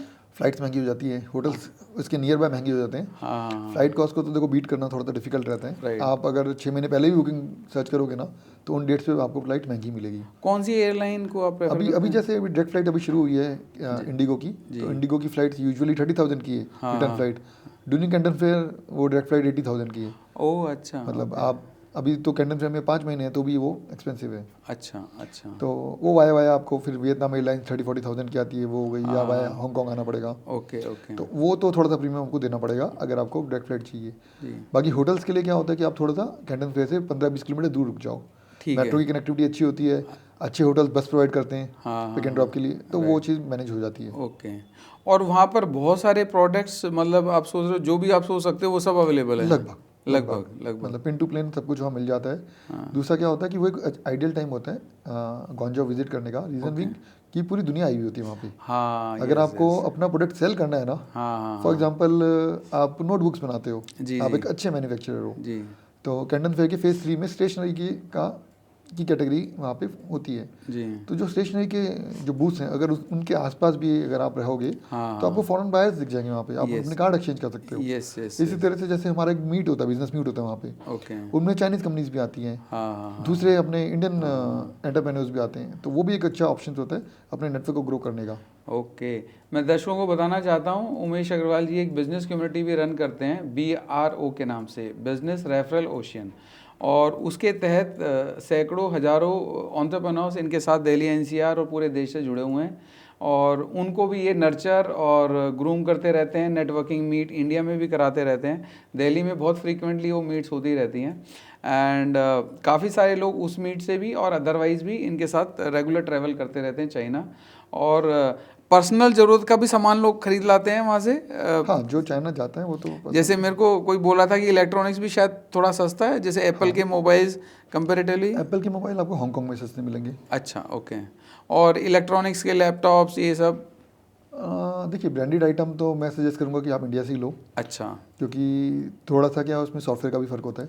Okay okay. मतलब चाइना के लोग हांगकांग वाला आईफोन प्रेफर नहीं करते, ओह, और कोई मेरे से पूछता तो मैं बोलता हूँ आप हांगकांग वाला लो, चाइना वाला मत लो। हाँ तो हाँ, वो चीज़, क्या चीज़ आपको पर्सनली उसके लिए लेनी है, उसके लिए हम गाइड कर सकते हैं राइट एज राइट। पर द प्रोडक्ट। ठीक है ठीक है ठीक है। जो वीज़ा का प्रोसेस है ये भी एक काफ़ी मतलब अच्छा, मतलब लेंथी प्रोसेस होता है, लोग थोड़ा सा घबराते भी हैं वीज़ा की कहानी से। तो वीज़ा के आसानी से मिल जाते हैं? कितना समय लगता है? क्या कॉस्ट है? देखिए, चाइना वीज़ा एक थोड़ा सा कॉम्प्लिकेटेड सा चैप्टर बना हुआ है। जी। 2 साल पहले जब चाइना का वीज़ा मिलना शुरू हुआ था, तब वो कोविड की वजह से और सोशल डिस्टेंसिंग की वजह से उन्होंने अपॉइंटमेंट सिस्टम किया हुआ था। ओके। तो उस टाइम पे क्या होता था ना कि जैसे फॉर एग्जांपल यूएस वीज़ा की बात करो तो उसमें एजेंट्स को मार्जिन अच्छा होता है। हाँ हाँ। चाइना वीज़ा में ऑफिशियली वो 1-2 हज़ार रुपये का ही मार्जिन ले पाते हैं, हाँ जो हाँ। कि शायद सफिशिएंट नहीं है। यस। आप ज़्यादा चार्ज करोगे तो क्लाइंट दूसरे एजेंट के पास चले जाएगा जो कम चार्ज कर रहा है। राइट। तो उस टाइम पे वो क्या कर रहे थे कि अपॉइंटमेंट्स को ब्लैक में सेल कर रहे थे। ओके। मतलब आज तक भी वीएफएस में, जहाँ पे चाइना वीज़ा की एप्लीकेशन सबमिट होती है, वो स्टैंडी लगी हुई है कि we don't sell any application okay. Slots. जबकि अब एप्लीकेशन वो अपॉइंटमेंट का सिस्टम बंद हो गया है, तो भी वो स्टैंडी वहाँ पे आज भी लगी हुई मिलेगी आपको कि Okay. We don't sell appointments. Okay. ठीक है, तो उस वजह से हम खुद इस चीज़ में आए कि जी, जी। मैंने पर्सनली अपना वीज़ा खुद लगाने की कोशिश करी। ओके। तो मैंने रियलाइज़ किया अपॉइंटमेंट तो नेक्स्ट डे की मिल रही है। हाँ हाँ हाँ। अब वो 10 पेज का फॉर्म भरने के बाद वहाँ पर पता चलेगा कि अपॉइंटमेंट मिलेगी कि नहीं मिलेगी। राइट। तो हर कोई इतना ट्राई नहीं करता, जी। तो एजेंट्स में थोड़ा सा चीट करते हैं, थोड़ा सा मिसगाइड करते हैं। इस वजह से हम इस चाइना वीज़ा सर्विसेज में आए, ताकि हमारे कस्टमर्स को कोई परेशान ना होना पड़े। तो अगर कोई व्यक्ति केवल वीज़ा सर्विसेज आपसे लेना चाहे तो वो भी आप दे सकते हाँ, हैं? एब्सोल्युटली। ओके। चाइना की कोई भी सर्विस है, राइट। कोई भी कंसल्टेशन हो, सोर्सिंग हो, फैक्ट्री विजिट्स हो, क्वालिटी चेक हो, वी डू एवरीथिंग। और क्या था कि अब क्या होता है ना, चाइना वीज़ा में सिर्फ यही नहीं है कि अपॉइंटमेंट सेल होती थी, वो तो बंद हो गई। अब अपॉइंटमेंट उन्होंने वॉक इन कर दिया कि आप अपना फॉर्म भर के सीधा जा सकते हो। तो अब क्या होता है कि अब मार्जिन तो कम है, हाँ। 1-2 हज़ार रुपये से ऊपर का प्रॉफिट मिलता नहीं इसमें ऑफिशियली। राइट। तो कई बार एजेंट्स क्या करते हैं, अप्लाई नहीं करते और बोल देते हैं रिजेक्ट हो गया। ओहो। क्योंकि रिजेक्शन का तो ना तो कोई वो कंफर्मेशन लेटर आता, ना पासपोर्ट पे कुछ लिख के आता। तो एजेंट्स कई तरीके बना रखे हैं एजेंट्स ने इसमें चीट करने के। और ये इस वजह से आपकी ये सर्विसेज की डिमांड भी आपके पास रहती है लोगों हाँ, की? हमारा काम है हेल्प करना। हाँ हाँ हाँ। हमारा मेन जो इनकम का जनरेशन होता है वो वीज़ा या टूर से Yes. या कंसल्टेशन से नहीं होता। हमारा पर्पस ये होता है कि पहली बात तो लोग चाइना जाएं, चाइना को देखें, कुछ सीखें, जी। बिजनेस करना सीखें, कल्चर सीखें। हाँ। अच्छा, दूसरी बात, फिर वहाँ से कुछ काम करके कुछ अपॉर्चुनिटीज़ ग्रैब करें और Yes, yes, पैसे yes. कमाएं। यस। ठीक है, जब वो चीज़ चाइना से लेकर के आए, नई चीज़ें लेकर के आए, रीजनेबल चीज़ें लेके आए, हाँ। यहाँ की आम पब्लिक को अच्छी चीज़ें मिल पाएँ। राइट। कई बार क्या होता है कि कोई चीज़ जो एक फिनिश प्रोडक्ट है वो अगली चीज़ का रॉ मटेरियल बन जाता है। राइट। कि भाई आपके पास कोई बहुत एक अच्छा प्रोडक्ट मिला, फॉर एग्जांपल कार एक्सेसरी का, और आप एक पैकेज बनाते हो गिफ्ट का, Yes, तो वो एक अच्छा प्रोडक्ट आपके पैकेज को इम्प्रूव करता है, आपके Definitely. पैकेज की सेलेबिलिटी बढ़ाता है। तो बहुत सारी चीज़ें एक दूसरे से जुड़ी हुई होती है। कितने दिनों में सामान यहाँ पहुँच जाता है? बाय एयर यूजुअली 1 हफ्ता, और अगर बाय सी मंगाते हैं तो 40-50 डेज। 40 अच्छा। और फेयर में काफ़ी गैप है, एयर फेयर और उसमें? हाँ, एयर फेयर और सी फेयर में तो बहुत gap मतलब है। 5 to 10 टाइम्स का डिफरेंस आ जाता है। और जो स्मूथनेस है माल पहुंचने की, वो है बनी हुई है या डिफ़िकल्ट है? जैसे क्लियरिंग कराना, ये सब कराना, कस्टम्स से रिलेटेड मैटर्स में। देखिए, हम लोग ऐसा अज्यूम करते हैं कि हम अगर फ्रेट फॉरवर्डिंग कर रहे हैं और इंपोर्ट्स कर रहे हैं तो कस्टम्स में सेटिंग होती होगी, जबकि ऐसा कुछ नहीं होता। कस्टम में कोई सेटिंग की ज़रूरत नहीं होती। इंडिया में बहुत सिस्टम से काम होता है। जी। मतलब अननेसेसरी पिन पॉइंट करके बुराई करने से कोई मतलब नहीं है। यस। बहुत बड़ा बिजनेस हो रहा है तो ये सेटिंगों पे नहीं चल रहा होता। हाँ।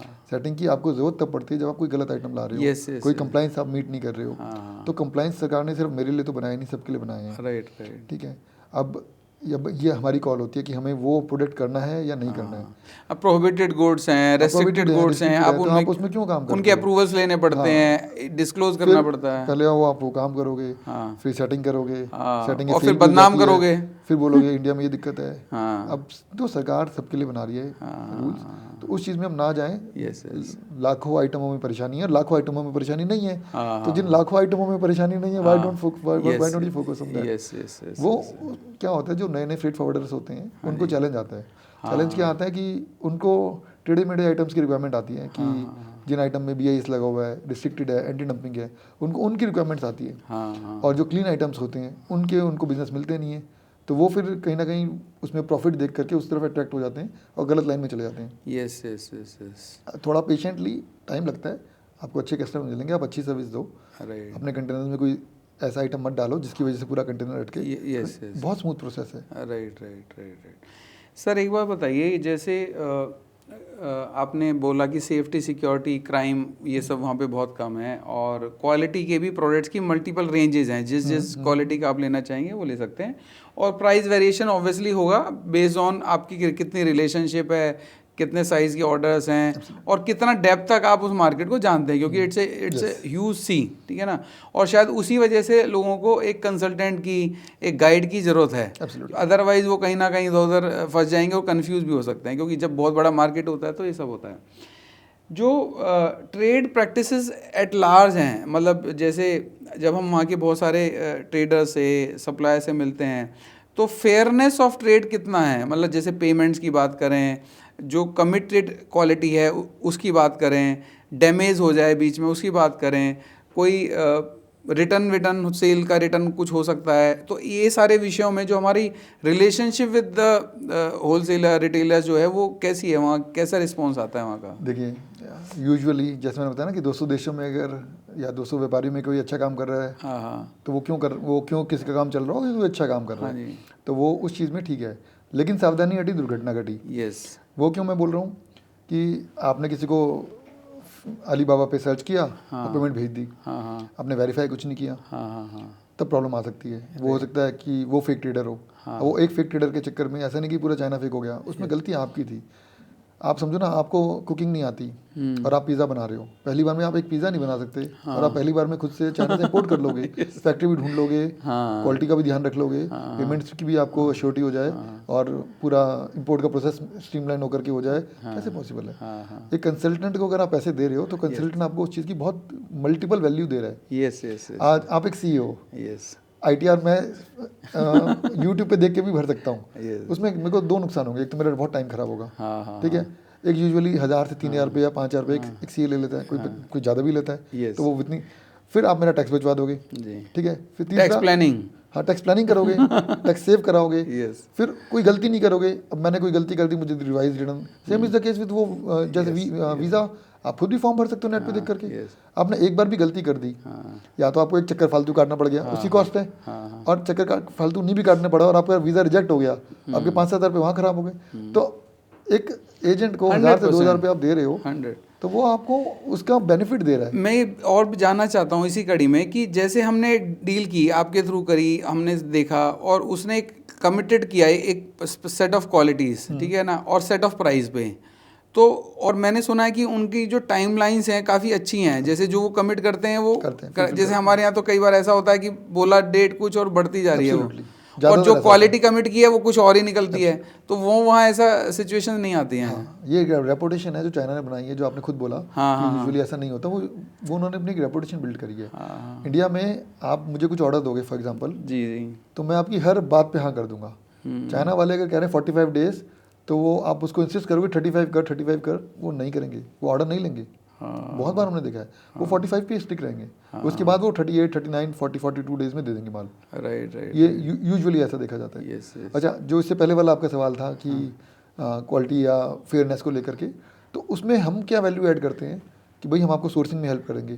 सिर्फ हम अलीबाबा तक सीमित नहीं है, हम आपको ऑन ग्राउंड अच्छी से अच्छी फैक्ट्री सोर्स करके देंगे। हमारी टीम है जो वहाँ पे आपको, हम जैसे आपको अपने प्रोडक्ट की रिक्वायरमेंट दोगे, हम अपनी टीम के साथ आपका व्हाट्सएप ग्रुप बना देंगे। वो आपको पूरे चाइना से बेस्ट फैक्ट्रीज लोकेट करके देंगी। उसके बाद उनसे पूरा फॉलोअप लगा रहेगा कि प्रोडक्शन की वीडियोस हो गई, क्वालिटी चेक सी हो गई, उनके पास उनको रेगुलर मैसेज जाता रहेगा फैक्ट्री को कि one of our associate, one of our team member will come and check the quality before dispatch. भले हम जाएंगे नहीं, भले अगर रिक्वायर्ड नहीं है तो नहीं जाएंगे, लेकिन फॉलोअप इतना स्ट्रांग रहेगा कि इनको पता रहेगा कि जो कस्टमर है उसका एक एजेंट है इंडियन, चाइना में, उस एजेंट के पास चाइनीज़ टीम है, तो वो जो फैक्ट्री वाला है वो सोचेगा भी नहीं कि इनके साथ चीट करना है।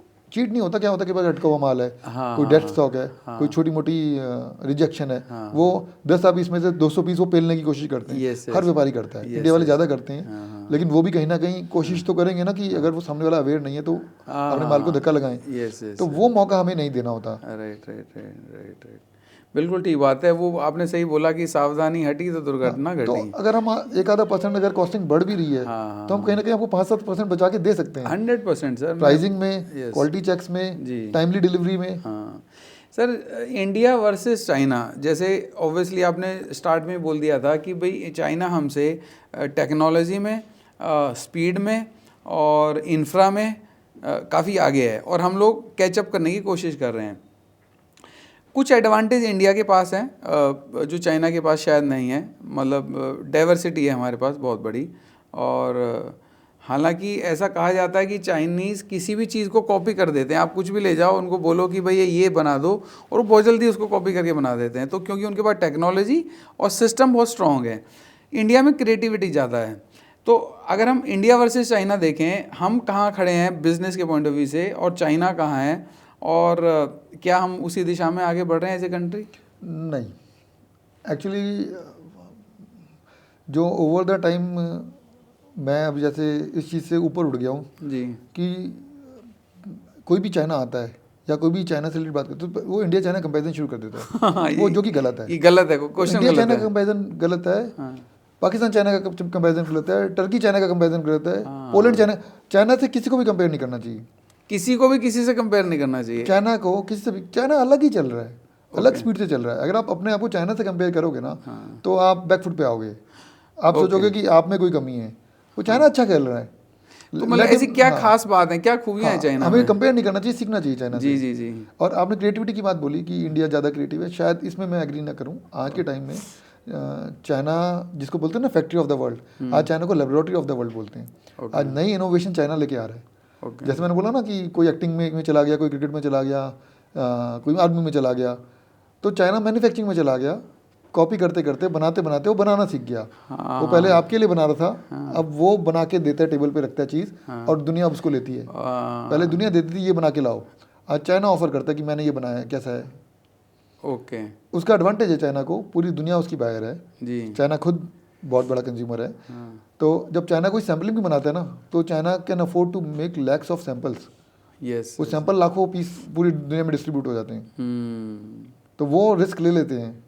उनके पास टेक्नोलॉजी का एडवांटेज है, टेक्नोलॉजी का उनके पास जो लेबर्स है वो हाईली स्किल्ड है, हाईली स्किल्ड लेबर और डिसिप्लिन्ड भी है। बहुत डिसिप्लिन, मतलब डिसिप्लिन एक बहुत बड़ा फैक्टर है। दूसरा, गवर्नमेंट सपोर्ट अच्छी है, सपोर्ट है, और उनका जो इंफ्रा बहुत स्ट्रॉन्ग है। आज के टाइम में मैं ये नहीं बोलूँगा गवर्नमेंट सपोर्ट है, अच्छा, लेकिन गवर्नमेंट टांग भी नहीं खींचती। हाँ, गवर्नमेंट इनको काम करने देती है। Okay, right right. किसी टाइम गवर्नमेंट का बहुत मेजर सपोर्ट होता था। ओके, जहाँ से चाइना की शुरुआत हुई, जी चाइना ने क्या किया कि मतलब फ्री में लैंड दे दिया, ऑलमोस्ट फ्री में लैंड दे दिया। लैंड तो था ही गवर्नमेंट का सारा। जी जी। आज के टाइम में चाइना में 90 to 95% लोग अपना घर ओन करते हैं, जो कि वर्ल्ड का सबसे बड़ा नंबर है। Oh really? ठीक है, तो ये बड़ी हाँ, recently ये पिछले कुछ महीनों में ये बड़ी न्यूज़ बनी है ये। जी। ठीक है, तो ऐसा नहीं है कि ऑल मतलब वहाँ पे आप लैंड ले नहीं सकते। ठीक है, वो लीज पे होता है, लेकिन स्टिल यू कैन। तो वहाँ पे अनएम्प्लॉयमेंट रेशियो भी बहुत कम होगा?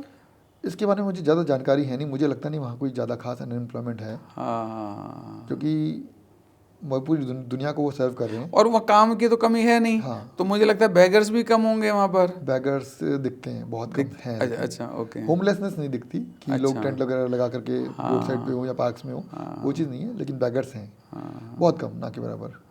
और मैं क्या बता रहा था आपको कि आपका जो सवाल था कि चाइना ने शुरुआत कैसे करी, मतलब ये ग्रोथ स्टोरी शुरू कहाँ से हुई। गवर्नमेंट ने सपोर्ट अभी देती है कि नहीं देती है? अभी गवर्नमेंट ऐसे कोई मेजर सपोर्ट नहीं देती है। गवर्नमेंट सब एक्सपोर्टर्स को ये रहते हैं कि जो भी इनका वैट है 13%, अगर आप एक्सपोर्ट कर रहे हो और उसके अगेंस्ट में यूएसडी आता है तो वो रीइंबर्स हो जाता है। ओके, ये भी एक ठीक ठाक सपोर्ट है। पहले तो गवर्नमेंट ने क्या फ्री में लैंड दिया है, समझ लो। उसके बाद 1% 2% एनुअल इंटरेस्ट पे पैसा दे दिया फैक्ट्रीज लगाने के लिए। अच्छा, ठीक है। ठीक है, उससे क्या हुआ कि गवर्नमेंट का जो मेन ऑब्जेक्टिव होता है कि लोगों को रोज़गार देना, हाँ, वो रोज़गार मिलना शुरू हो गया। तो गवर्नमेंट ने एक अपना एक ऑब्जेक्टिव फुलफिल कर दिया कि भाई लोगों के पास रोजगार हो। एंटरप्रेन्योर्स को उन्होंने बढ़ावा दिया कि चलो जी आप लैंड भी लो, फैक्ट्री के लिए पैसा भी लो, फैक्ट्रीज लगाओ, उससे लोगों को काम मिलेगा। अब वो उससे एक और गवर्नमेंट को क्या एडवांटेज हुई कि बहुत बड़ा एक एरिया है, उसमें थोड़ी सी एरिया में फैक्ट्रीज लग गई, उस एरिया की वैल्यू बढ़ गई।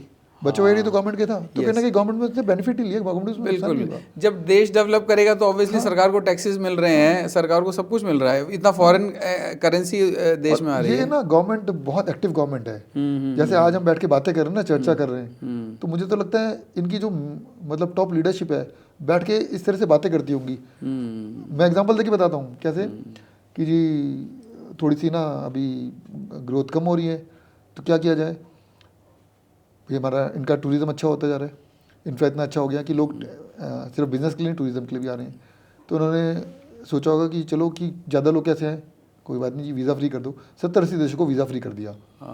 उससे क्या हो गया, उनका टूरिस्ट का फुटफॉल बढ़ गया। कोई भी बंदा चाइना में आता है, मेरा मानना है वो 50,000 से 1 लाख कम से कम खर्च करके जाता है चाइना पे।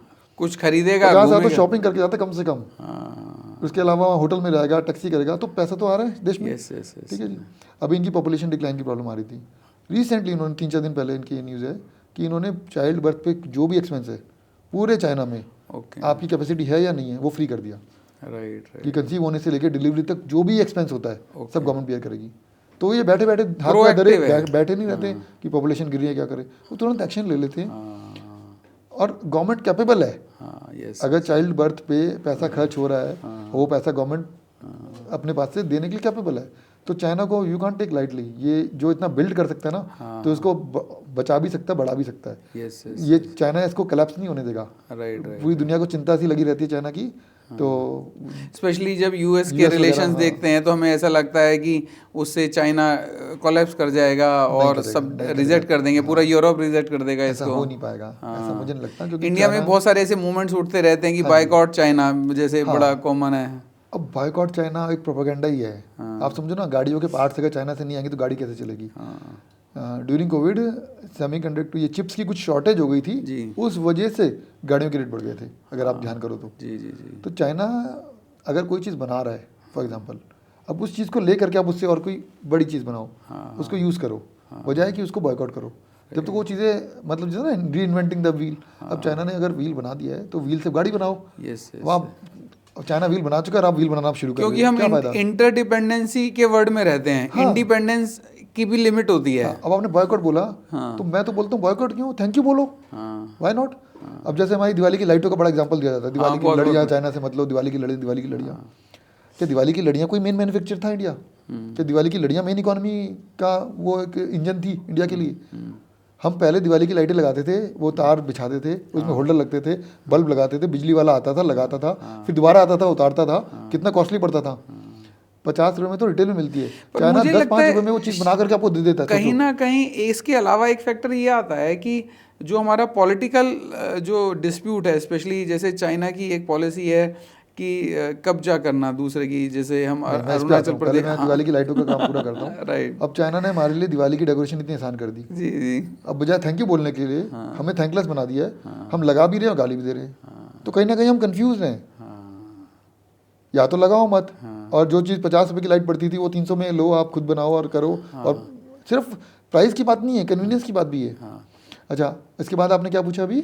मैंने कहा कि क्योंकि हम क्यों विरोध करते हैं इंडिया में, क्योंकि हमारे अगर कंट्री के अगेंस्ट कोई काम करेगा, हमारे टेरिटरी को कब्जा करेगा, लैंड को जो कब्जा करेगा। ये टॉपिक पॉलिटिकल टॉपिक है, यूजुअली मैं अवॉइड करता हूँ जी। क्योंकि पता क्या, देखो ये बॉर्डर का मैटर है। दोनों देश के अपने अपने डिस्प्यूट हैं। ऐसे मेरा मानना है कि चाइना आज इतना पावरफुल है, भूटान नेपाल को तो मतलब उसको 1-2 दिन लगेंगे कवरअप करने में, लेकिन ऐसा करता नहीं है। चाइना का क्या है कि 1000 साल पहले, 1500 साल पहले, 2000 पहले जो चाइना का मैप कहीं पे भी इनका पब्लिश्ड है फॉर एग्जांपल इनकी बुक्स में, तो वो चाइना है। अब वो कहते हैं कि उसमें से इतना पार्ट कम है ना, वो रशिया के पास नहीं, हमारा है, आज नहीं तो कल में वो चाहिए। ऐसा वाला माइंडसेट के साथ वो रहते हैं। ऐसा माइंडसेट है कि जहाँ पे इनको कोई भी पुराना अगर अपना नक्शा दिख गया है फॉर एग्जांपल, और वो उसके हिसाब से उससे एक्स्ट्रा को वो क्लेम नहीं करते। और दूसरी, ऐसा मेरा मानना है, क्योंकि ये विषय ऐसा है जो हमारे और आपका नहीं, क्योंकि हम बिजनेस की बात कर रहे हैं। दूसरा इसमें ये है कि चाइना का एक ऑफेंसिव डिफेंस सिस्टम है कि अगर ये लाइन है ना, तो ये उसके आगे के हिस्से पे अपना क्लेम करके रखते हैं ताकि डिस्प्यूट उस आगे वाले हिस्से पे रहे, इनके हिस्से की तो बात ही ना है। हाँ, अगर बात करनी भी है तो आपके हिस्से पे बात हो, एक्चुअली मेरे मुझे हिस्से पे तो लगता है बात कि ही ना हो। इंटरनल मैटर तो सॉर्ट आउट कर चुके हैं अपने, अब इसलिए बाहर खेलते रहते हैं बॉर्डर के बाहर। हाँ ठीक है। जैसे हम मतलब कोई अपने उलझा रहे अपने देश में, हाँ। तो बाहर कम सोच पाता। अब ये देश में तो उलझे है नहीं अपने हाँ देश लेकिन में। अपनी जितनी जनता इन चीज़ों में इन्वॉल्व सी रहती है ना, जैसे आपके पास ये सवाल आया, चाइना की जनता को इनसे लेना देना ही कुछ नहीं है, उनको पता ही नहीं क्या हो रहा है क्या नहीं हो रहा। उनको अगर बॉर्डर पे छोटी मोटी डिस्प्यूट होगी तो उनके न्यूज़ में भी नहीं आएगी। हाँ हाँ, उनका जो न्यूज़ तंत्र है वो बहुत अलग है और आइसोलेटेड है वो पूरा। नहीं ऐसा भी नहीं है, Okay. न्यूज़ें वहाँ आती है, लेकिन अननेसेसरी न्यूज़, वो जो प्रोपेगेंडा वाली न्यूज़ ज़्यादा परोसते नहीं है वो। तो मेरे ख्याल से कहीं ना वहाँ कहीं की जनता पॉलिटिक्स और रिलीजन इन सब पे बात ही नहीं करती, बिजनेस की बात करती है, मैनिफेस्टेशन, मनी तो मैनिफेस्टेशन। मुझे लगता है ये पार्ट इंडिया को मतलब देशभक्ति का अपना एक रोल है, हमें देखना चाहिए, उसको जागरूक रहना भी चाहिए, कंट्री से प्रेम भी करना चाहिए, राष्ट्रवाद भी होना चाहिए। एट द सेम टाइम हमें ये भी रियलाइज होना चाहिए कि इंटरडिपेंडेंसी इज देयर, Essential और वो in this पूरे new ग्लोब world। में। जब हम ग्लोबल सिटीजनशिप की बात करते हैं, ग्लोबल सिटीजन होने की बात करते हैं, तो हमारा ना केवल एक पर्टिकुलर चाइना पे, पूरे वर्ल्ड में एक दूसरे के साथ रोल है एक्सचेंज का। This is interconnected. और तभी शायद वो G7, G9, G20 और ना जाने कितने सारे इंडिया और चाइना टुगेदर हैं, और कंट्रीज आपस में लड़ते भी रहते हैं और ट्रेड भी करते रहते हैं। तो ये मुझे लगता है ये डिप्लोमेसी और पॉलिटिकल मैटर्स ज़्यादा हैं ट्रेड आज का। आप और मैं बैठ के बात कर रहे हैं। हाँ जी। तो आज मोदी जी और आप तो फ्रेंड नहीं है, यस। तो मोदी जी के फ्रेंड तो जिनपिंग है, हाँ मोदी जी के फ्रेंड तो बाइडन है या फॉर एग्जांपल ट्रम्प है। हाँ तो वो एक दूसरे से बात करते हैं, हाँ, अपने एडवांटेजेस की भी बात करते हैं, अपने पॉलिटिकल एडवांटेजेस की बात करते एक्सचेंज हैं की भी बात कि करते कब हैं। छोटा मोटा डिस्प्यूट करना है, शायद वो भी बात करते होंगे। पता मे बी नहीं, आई एम रॉन्ग। जब जैसे कोविड के टाइम पे क्या था कि उस टाइम पे हांगकांग में इश्यूज चल रहे थे, जी। तो उस टाइम पे ये डिस्प्यूट से दोनों कंट्रीज को आई थिंक शायद फ़ायदा हुआ। एक मतलब डिस्ट्रैक्ट करने का भी एक तरीका होता है। चाइना क्या होता है ना, इस तरह के डिस्प्यूट से जब उनको लगता है ना कि कहीं ना कहीं पब्लिक कहीं विरोध ना कर दे, डेमोक्रेसी की डिमांड ना कर दे, तो छोटे मोटे डिस्प्यूट से क्या होता है, पब्लिक दोबारा देशभक्ति की तरफ आ जाती है, ये सब देश को ध्यान हमारी रख- ज़रूरत है। तो वहाँ भी ये सब तो चलता इस है। तरह की चीज़ें चलती होंगी, I am not sure about this. हाँ, पर ये हमारा वो सब्जेक्ट मैटर उनका नहीं है। काम है, हाँ। पॉलिटिशियन का काम है पॉलिटिक्स करना, हाँ, देश की रक्षा करना, देश को चाहे किसी भी बहाने से बांध के रखना। हाँ, ये मैं पॉजिटिव साइड में बोल रहा हूँ, ये देश को बांधने का काम कर रहे हैं। यस यस यस यस, बिल्कुल ठीक बात है। मतलब चाइना में कहावत है कि अगर एक परिवार को बचाने के लिए किसी सदस्य को मारना पड़े तो मार दो। Oh really? अगर एक जैसे कहते हैं ना, मोहल्ले को बचाने के लिए एक परिवार को मारना पड़े तो मार दो। ऐसा उनका फिलॉसफी हाँ। है। तो ठीक है, सबका अपना अपना कल्चर है, अपनी अपनी वैल्यूज़ है। सर एक प्रश्न है कार्स को लेके, ऐसा सुनने में आता है कि कार्स बहुत सस्ती हैं चाइना में। हाँ बिल्कुल आप ठीक कह रहे हैं सर, चाइना ने ऑटोमोबाइल में बहुत ज़बरदस्त काम किया है। जी। चाइना की खुद की 130 से ज़्यादा कंपनीज हैं, अच्छा। और सब मिलाकर के 150 से ज़्यादा कंपनीज़ की कार्स चाइना में आपको मिल जाएंगी, और उनके डिफरेंट मॉडल्स। तो आपके पास बहुत बड़ी वैरायटी है उसकी कार की, और इसी तरह से बड़ी वैरायटी के साथ साथ बहुत बड़ा कंपटीशन भी है। आपको एक अच्छी ईवी BYD की 8 से 10 लाख रुपए इंडियन करेंसी में चाइना में मिल जाएगी। Oh okay. अच्छा, दूसरी चीज़ क्या है कि चाइना में कार खरीदना बड़ा आसान है। जी। तो ये अब इनकी पॉलिसी का ही पार्ट है। जब वो उनकी लीडरशिप बैठती होगी तो किस तरह से बात करती होगी कि भाई शिव सिंगल जी की फैक्ट्री है, अब शिव सिंगल जी की फैक्ट्री में कोई अगर फॉरेन से आएगा विजिट करने, एयरपोर्ट लेने कैसे जाएंगे? जी, तो गाड़ी तो शिव सिंगल जी के पास होनी ही चाहिए। राइट। वो कैसे हो कि गाड़ी पे टैक्सेस कम कर दो, ओके। गाड़ी पे 5 साल के लिए मतलब 0% EMI। ओके तो वहाँ पे 2-3 साल काम करके बंदा मर्सिडीज़ वगैरह ले लेता है। ओके। जो 70 लाख की मर्सिडीज़ है वहाँ पहले 40 लाख की, फिर उसको 1 लाख रुपए की 1.5 लाख रुपए की EMI पे विदाउट इंटरेस्ट वो उसको। आप सोचो खरीदना कितना आसान हो गया। Yes yes yes. मतलब टेस्ला जो US में 50 लाख की आती है, चाइना में 30-35-36 लाख की मिल जाती तो डोमेस्टिक बाइंग और स्पेशली स्मूथ करने के लिए सारे बिजनेस को। तो ये क्यों हो रहा है? तो मैं तो यही सोचता हूँ कि जब उनकी पॉलिसी बनती होगी तो ये सब चीज़ों को कितनी बारीकी से वो सोचते होंगे कि भाई फैक्ट्री ओनर के लिए या एक हमारे चाइनीज़ सिटीजन के लिए या एंटरप्रेन्योर के लिए या बिजनेसमैन के लिए गाड़ी होनी बहुत ज़रूरी है। तो फॉरेनर भी वहाँ पर ड्राइव कर सकते हैं सर? कर सकते हैं। ओके। उसके लिए आपको अलग लाइसेंस लेना पड़ता है। इंटरनेशनल एक Without- लाइसेंस? नहीं, जो इंटरनेशनल लाइसेंस होता है वो नहीं चलता, चाइना का आपको अलग लेना पड़ता है, उसके लिए टैक्स देने की जरूरत नहीं है। अच्छा। लेकिन मिल जाता है, ओके ओके। एक टेम्परेरी लाइसेंस मिल जाता है आपको, शॉर्ट टर्म अच्छा। और लॉन्ग टर्म जो आपकी रिक्वायरमेंट है। मतलब Okay. Foreigners can drive. मतलब अगर वो थोड़ा लंबे समय तक वहाँ रहते हैं तो दे कैन वो मिल हायर। सकता है। Okay okay. पॉल्यूशन के बारे में सर, एयर पॉल्यूशन हमारे इंडिया में बड़ी प्रॉब्लम चल रही है। ये 10-12 साल पहले चाइना में बहुत बड़ी पॉल्यूशन थी। अच्छा। लेकिन उन्होंने इसके ऊपर बहुत मैसिव स्टेप्स उठाए। ओके। मतलब आज के टाइम में फैक्ट्रीज को सारा उन्होंने मतलब कोल यूज़ करने के लिए बैन कर दिया। सीएनजी पे या फिर वो इलेक्ट्रिसिटी पे ही चलेंगी। अच्छा। इसको ये न्यू एनर्जी बोलते हैं चाइना में। जी जी। इसी तरह से गाड़ियाँ उन्होंने जैसे बीजिंग वगैरह में इन्होंने नंबर प्लेट देनी बंद कर दी थी। अच्छा। लॉटरी सिस्टम कर दिया था। अच्छा। लेकिन न्यू एनर्जी व्हीकल जो हैं जो उस पर चलते हैं आपके इलेक्ट्रिसिटी पे, वो फ्रीली अवेलेबल थे। तो लोग फटाफट लोग स्विच कर गए कि भाई बैटरी वाली कार लेते तुरंत मिल जाएगी और चला सकते हैं। तो मोर देन 50% तो वहाँ पे कार्स आज के टाइम में इलेक्ट्रिक है। आर्टिफिशियल रेन में भी चाइना की काफ़ी एक्सपर्टीज है, मैंने सुना है। इस पर मेरी जानकारी नहीं है। Okay okay. क्योंकि बट पॉल्यूशन अब नहीं है वहाँ पर? पॉल्यूशन बिल्कुल नहीं है। अच्छा। जबकि मतलब वर्ल्ड की 30-35% मैन्युफैक्चरिंग चाइना में हो रही है। Yes yes. और AQI वहाँ पे होता है 40-30-40। Oh really. लैंग्वेज के बारे में सर, चाइनीज़ सीखना मुश्किल है काफ़ी, ऐसा कहते हैं लोग। ऐसा माना जाता है जी। लेकिन मैं इसका ना एक जिसे कहता ना ये परसेप्शन आपकी बदल सकता हूँ। जी। चाइनीज़ की है ना, देखो लिखनी और पढ़नी थोड़ी सी डिफिकल्ट है। ओके। लेकिन अगर आपको जनरल बोलचाल की चाइनीज़ सीखनी हो ना, हाँ। तो मेरा ऐसा मानना है अगर किसी फॉरनर को चाइनीज़ सीखनी हो और हिंदी सीखनी हो, वो चाइनीज़ ज़्यादा जल्दी सीख सकता है। अच्छा। ऐसा क्यों, मैं एग्जांपल देके बताता हूँ। जी। जैसे हम हिंदी में बोलेंगे मैं जा रहा हूँ, हाँ हाँ हाँ मैं जा रहा हूँ 4 वर्ड है। हाँ और इंग्लिश में बोलेंगे आई एम गोइंग 3 वर्ड है। हाँ। चाइनीज़ में बोलेंगे वो यावला। ओके चाइनीज़ में 2 वर्ड में कवर हो जाएगा वो। Okay okay. तो छोटे छोटे छोटे छोटे वर्ड्स ऐसे करके वो मतलब मैनेज कर सकता एज है। पर योर रिक्वायरमेंट हाँ, आप बहुत जल्दी चाइनीज़ सीख सकते हो। और चाइनीज़ प्रोनाउंसिएशन भी ना, मैंने देखा फॉरनर्स, बहुत ऐसे फॉरनर्स जो अच्छी प्रोनाउंसिएशन करते हैं। लेकिन आपको बड़ी मुश्किल ऐसा होगा कि कोई फॉरनर बड़ी साफ हिंदी बोल रहा हो, हाँ वो उसको एक्सेंट हिंदी पकड़ने में बहुत डिफिकल्टी आती है। Right, हमारी नेटिव लैंग्वेज है, हम उस तरह से गौर नहीं करते। जी। Hindi is one of the toughest language. Sir scams होते हैं वहाँ पे भी, जैसे आप ट्रैवल करते हैं? हाँ, कौन चाइना कौन वैसे से? तो बहुत सेफ है, जी। लेकिन छोटे मोटे चीज़ों पे ध्यान रखना पड़ता है। जैसे कि आप टैक्सी करते हो, हाँ हाँ। यूजुअली वहाँ पे अगर आप टैक्सी करो तो ऑनलाइन करो। ओके। ऑनलाइन टैक्सी में एक तो 1/3 प्राइस है। अच्छा। आप एक चलती मीटर वाली टैक्सी करोगे उसके प्राइस में, और एक ऑनलाइन में फ़र्क बहुत है प्राइस का। ओके। और चलती टैक्सी में क्या करेंगे वो, आप उनको 100 RMB दोगे, वो बड़ी सफाई से वो नोट बदल देंगे, बोलेंगे आपका नोट बेकार है, ये नोट नहीं चलेगा। अच्छा। वो नोट आपने सही दिया उसको, हाँ हाँ। वो नोट बदल देंगे। अच्छा। तो एक इस तरह का स्कैम थोड़ा कॉमन है, टैक्सी वाला स्कैम। ओ। दूसरा, जैसे आप करेंसी एक्सचेंज करते हो तो उस चीज़ में स्कैम होते हैं। अच्छा। कई मार्केट्स हैं, जैसे वॉच मार्केट है गोंजो की, वहाँ पे स्कैम्स करते हैं। ओके। उनकी कैलकुलेटर रिग्ड होता है, मतलब ओह। कैलकुलेटर में फिगर कम आएगी। अच्छा। हाँ, वो नोट आपको मतलब मशीन में अलग गिनती आएगी और आप हाथ से गिनोगे, उसमें फर्क। इस तरह के छोटे मोटे स्कैम्स वहाँ अभी भी होता है। तो थोड़ा उस ध्यान चीज़- रखने वाली जो बात हमारे है। टच में है उन चीज़ को, हम उन लोगों को इजीली उस चीज़ से बचा लेते हैं। लाइक कि हम उनको बता देते हैं 100% किस चीज़ का बिल्कुल। ध्यान रखना है, क्या नहीं करना है कि या कौन बता से देते मार्केट हैं। में कौन से वेंडर से हाँ। मनी चेंज करना आपके लिए सेफ है। हाँ। लेबर महंगी होती जा रही है चाइना में, पर प्रोडक्ट्स जो हैं स्टिल सस्ते हैं, ऐसा क्यों सर? देखिए, प्रोडक्ट सस्ते नहीं बोलूँगा मैं, रीजनेबल बोलूँगा। राइट। क्योंकि जिस प्राइस पे वो प्रोडक्ट दे रहे हैं ना, जी जी। और जो क्वालिटी है वो दे पा रहे हैं, हम्म। उस हिसाब से वो रीजनेबल है। अब Okay. बहुत सस्ती क्वालिटी तो बना भी नहीं रहे। हाँ। जिस फैक्ट्री ने अपनी क्वालिटी अपग्रेड कर ली थी ना, हाँ अब उसको दोबारा बोलोगे कि थोड़ा सस्ता बना दे हमारे लिए, तो मना कर देते हैं। वो कहते हैं हमारा हाथ खराब होता है, ओके। हमारी लेबर खराब होती है। ओके।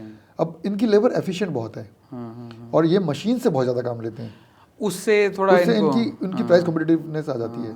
अभी चाइना में एक नया कॉन्सेप्ट आया है, डार्क फैक्ट्रीज।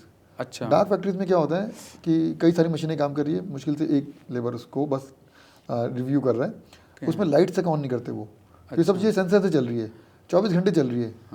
तो वो भले थोड़ा सा ही बिल आता है LED लाइट्स का, वो भी वो बचा लेते हैं। हाँ। क्योंकि उन मशीन्स को लाइट की जरूरत नहीं ना, इंसान को लाइट की जरूरत है। यस। तो उसको डार्क फैक्ट्रीज की टर्म इन्होंने दे रखी है।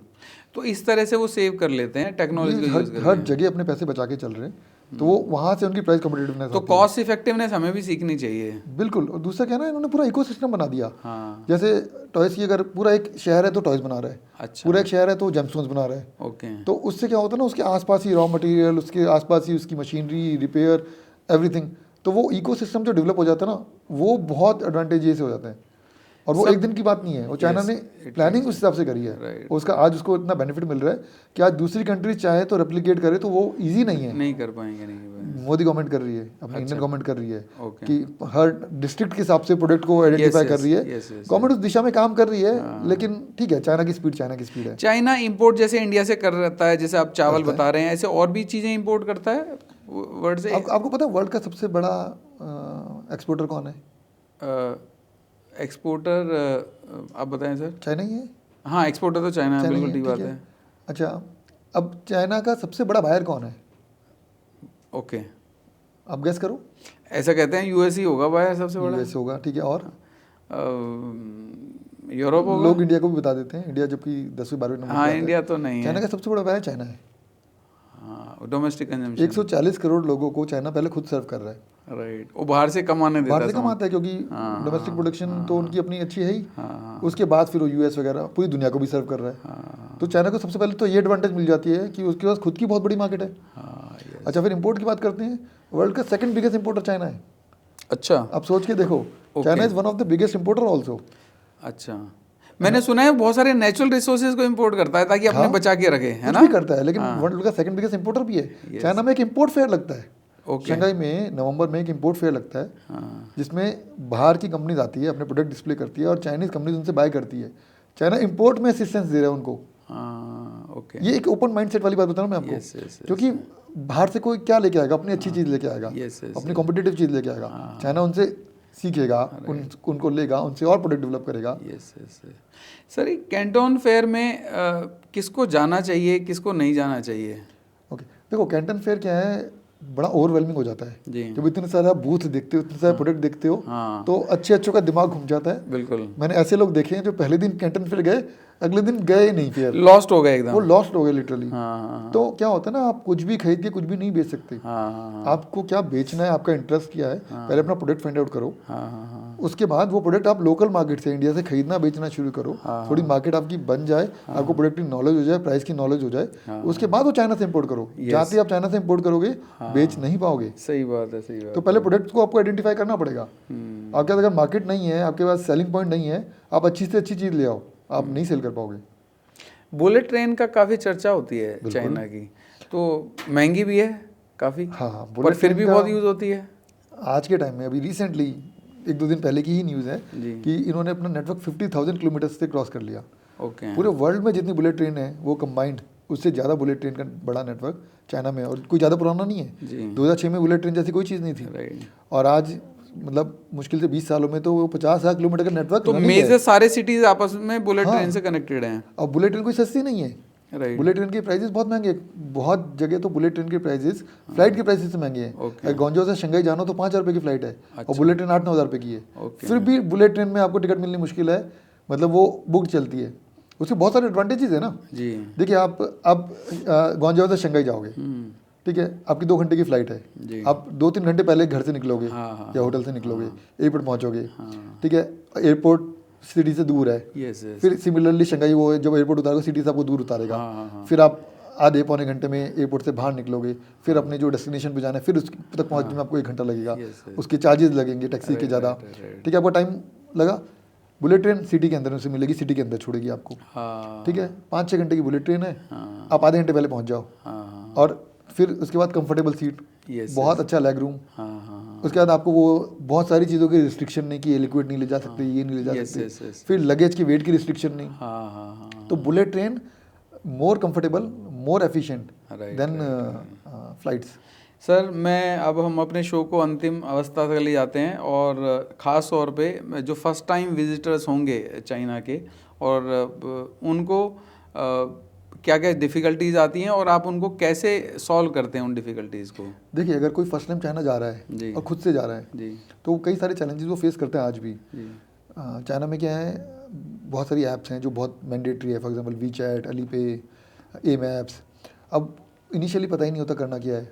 वीचैट चालू करना अपने आप में चैलेंज है, क्योंकि इंडियन नंबर पे आप वीचैट चालू नहीं कर सकते। ओके, चाइना के नंबर पे चालू करने के बाद भी किसी से वेरीफाई करना होता है। तो इस तरह की छोटी छोटी, फिर जाते ही वो जब टैक्सी करता है, वो टैक्सी उसको बहुत महंगी पड़ती है। अब उसको ये नहीं पता होता कि ऑनलाइन टैक्सी करनी कैसे है, और ऑनलाइन टैक्सी के प्राइस में और फिजिकल टैक्सी मतलब ऑफलाइन टैक्सी के प्राइस में डिफरेंस कितना है।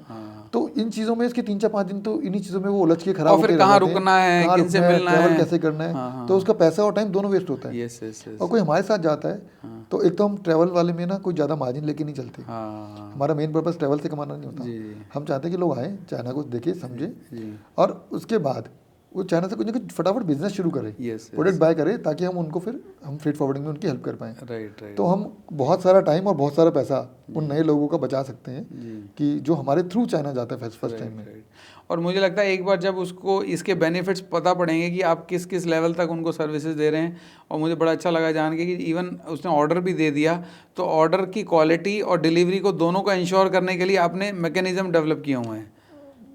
ये तो बेसिक चीज़ें हैं। हाँ कोई हमारे साथ जा रहा है तो हमारे जो 20 साल का एक्सपर्टाइज उसको साथ में कॉम्प्लीमेंट्री मिल रहा है। यस यस यस मतलब बहुत सारी चीज़ें जो वो मार्केट में ढूंढता रह जाएगा, हम उसको सीधा बोल देंगे कि इस मार्केट में इस दुकान पे आपको ये चीज़ इस प्राइस में मिल जाएगी। Yes yes yes yes yes. तो मैं इस शो को हम बस अंतिम अवस्था में पहुंचाते हैं, और आपने इतनी सारी knowledge about China, everything about China share की, जाने से लेके, रहने से लेके, वहाँ की कल्चर से लेके, वहाँ के एनवायरनमेंट से लेके और सामान लाने तक की पूरी यात्रा। मैं दर्शकों से कहना चाहूँगा कि अगर आप भी कभी विचार कर रहे हैं चाइना जाने का और बिज़नेस करने का, तो उमेश अग्रवाल जी और उनकी टीम से जुड़ सकते हैं, ब्रो से जुड़ सकते हैं। इनके कॉन्टैक्ट डिटेल्स वीडियो के अंत में शेयर कर दिए जाएंगे, एंड आप जुड़े। और इंटरनेशनल संबंधों को बनाने के लिए हमारी सरकार, भारत सरकार भी बड़ी जागरूक है और लगातार काम करती जा रही है। कुछ मिथ, कुछ धारणाएं, कुछ मिसकॉन्सेप्शंस, कुछ मिसअंडरस्टैंडिंग्स भी कंट्रीज़ के बीच में होती हैं, बट इसके साथ साथ इंटरनेशनल ट्रेड जारी है पूरे वर्ल्ड में एक दूसरे के साथ। तो पॉलिटिकल मैटर्स अलग हैं, पर्सनल मैटर्स अलग हैं, बिजनेस अलग है। अगर हम तीनों को अलग अलग करके चलेंगे तो हो सकता है हम मैक्सिमम बेनिफिट्स चाइना का हम ले सकें अपने लिए। सो इसी के साथ ही और अंत में मैं अपने इस शो के जो हमारी पार्टनर ऑर्गेनाइजेशन हैं उनका धन्यवाद करना चाहता हूँ। सबसे पहले मैं दिनांक टाइम्स, हमारे जो मीडिया पार्टनर हैं अमित गोयल जी, उनका धन्यवाद करता हूँ। देवालय संस्थान की फाउंडर और लाइफ स्किल एकेडमी की फाउंडर ऋचा सिंघल जी का धन्यवाद करता हूँ। ब्रो का धन्यवाद करता हूँ, उमेश अग्रवाल जी का धन्यवाद करता हूँ। आप सबका बहुत बहुत धन्यवाद इस शो को देखने के लिए। Thank you thank you so Umesh much. जी, थैंक यू।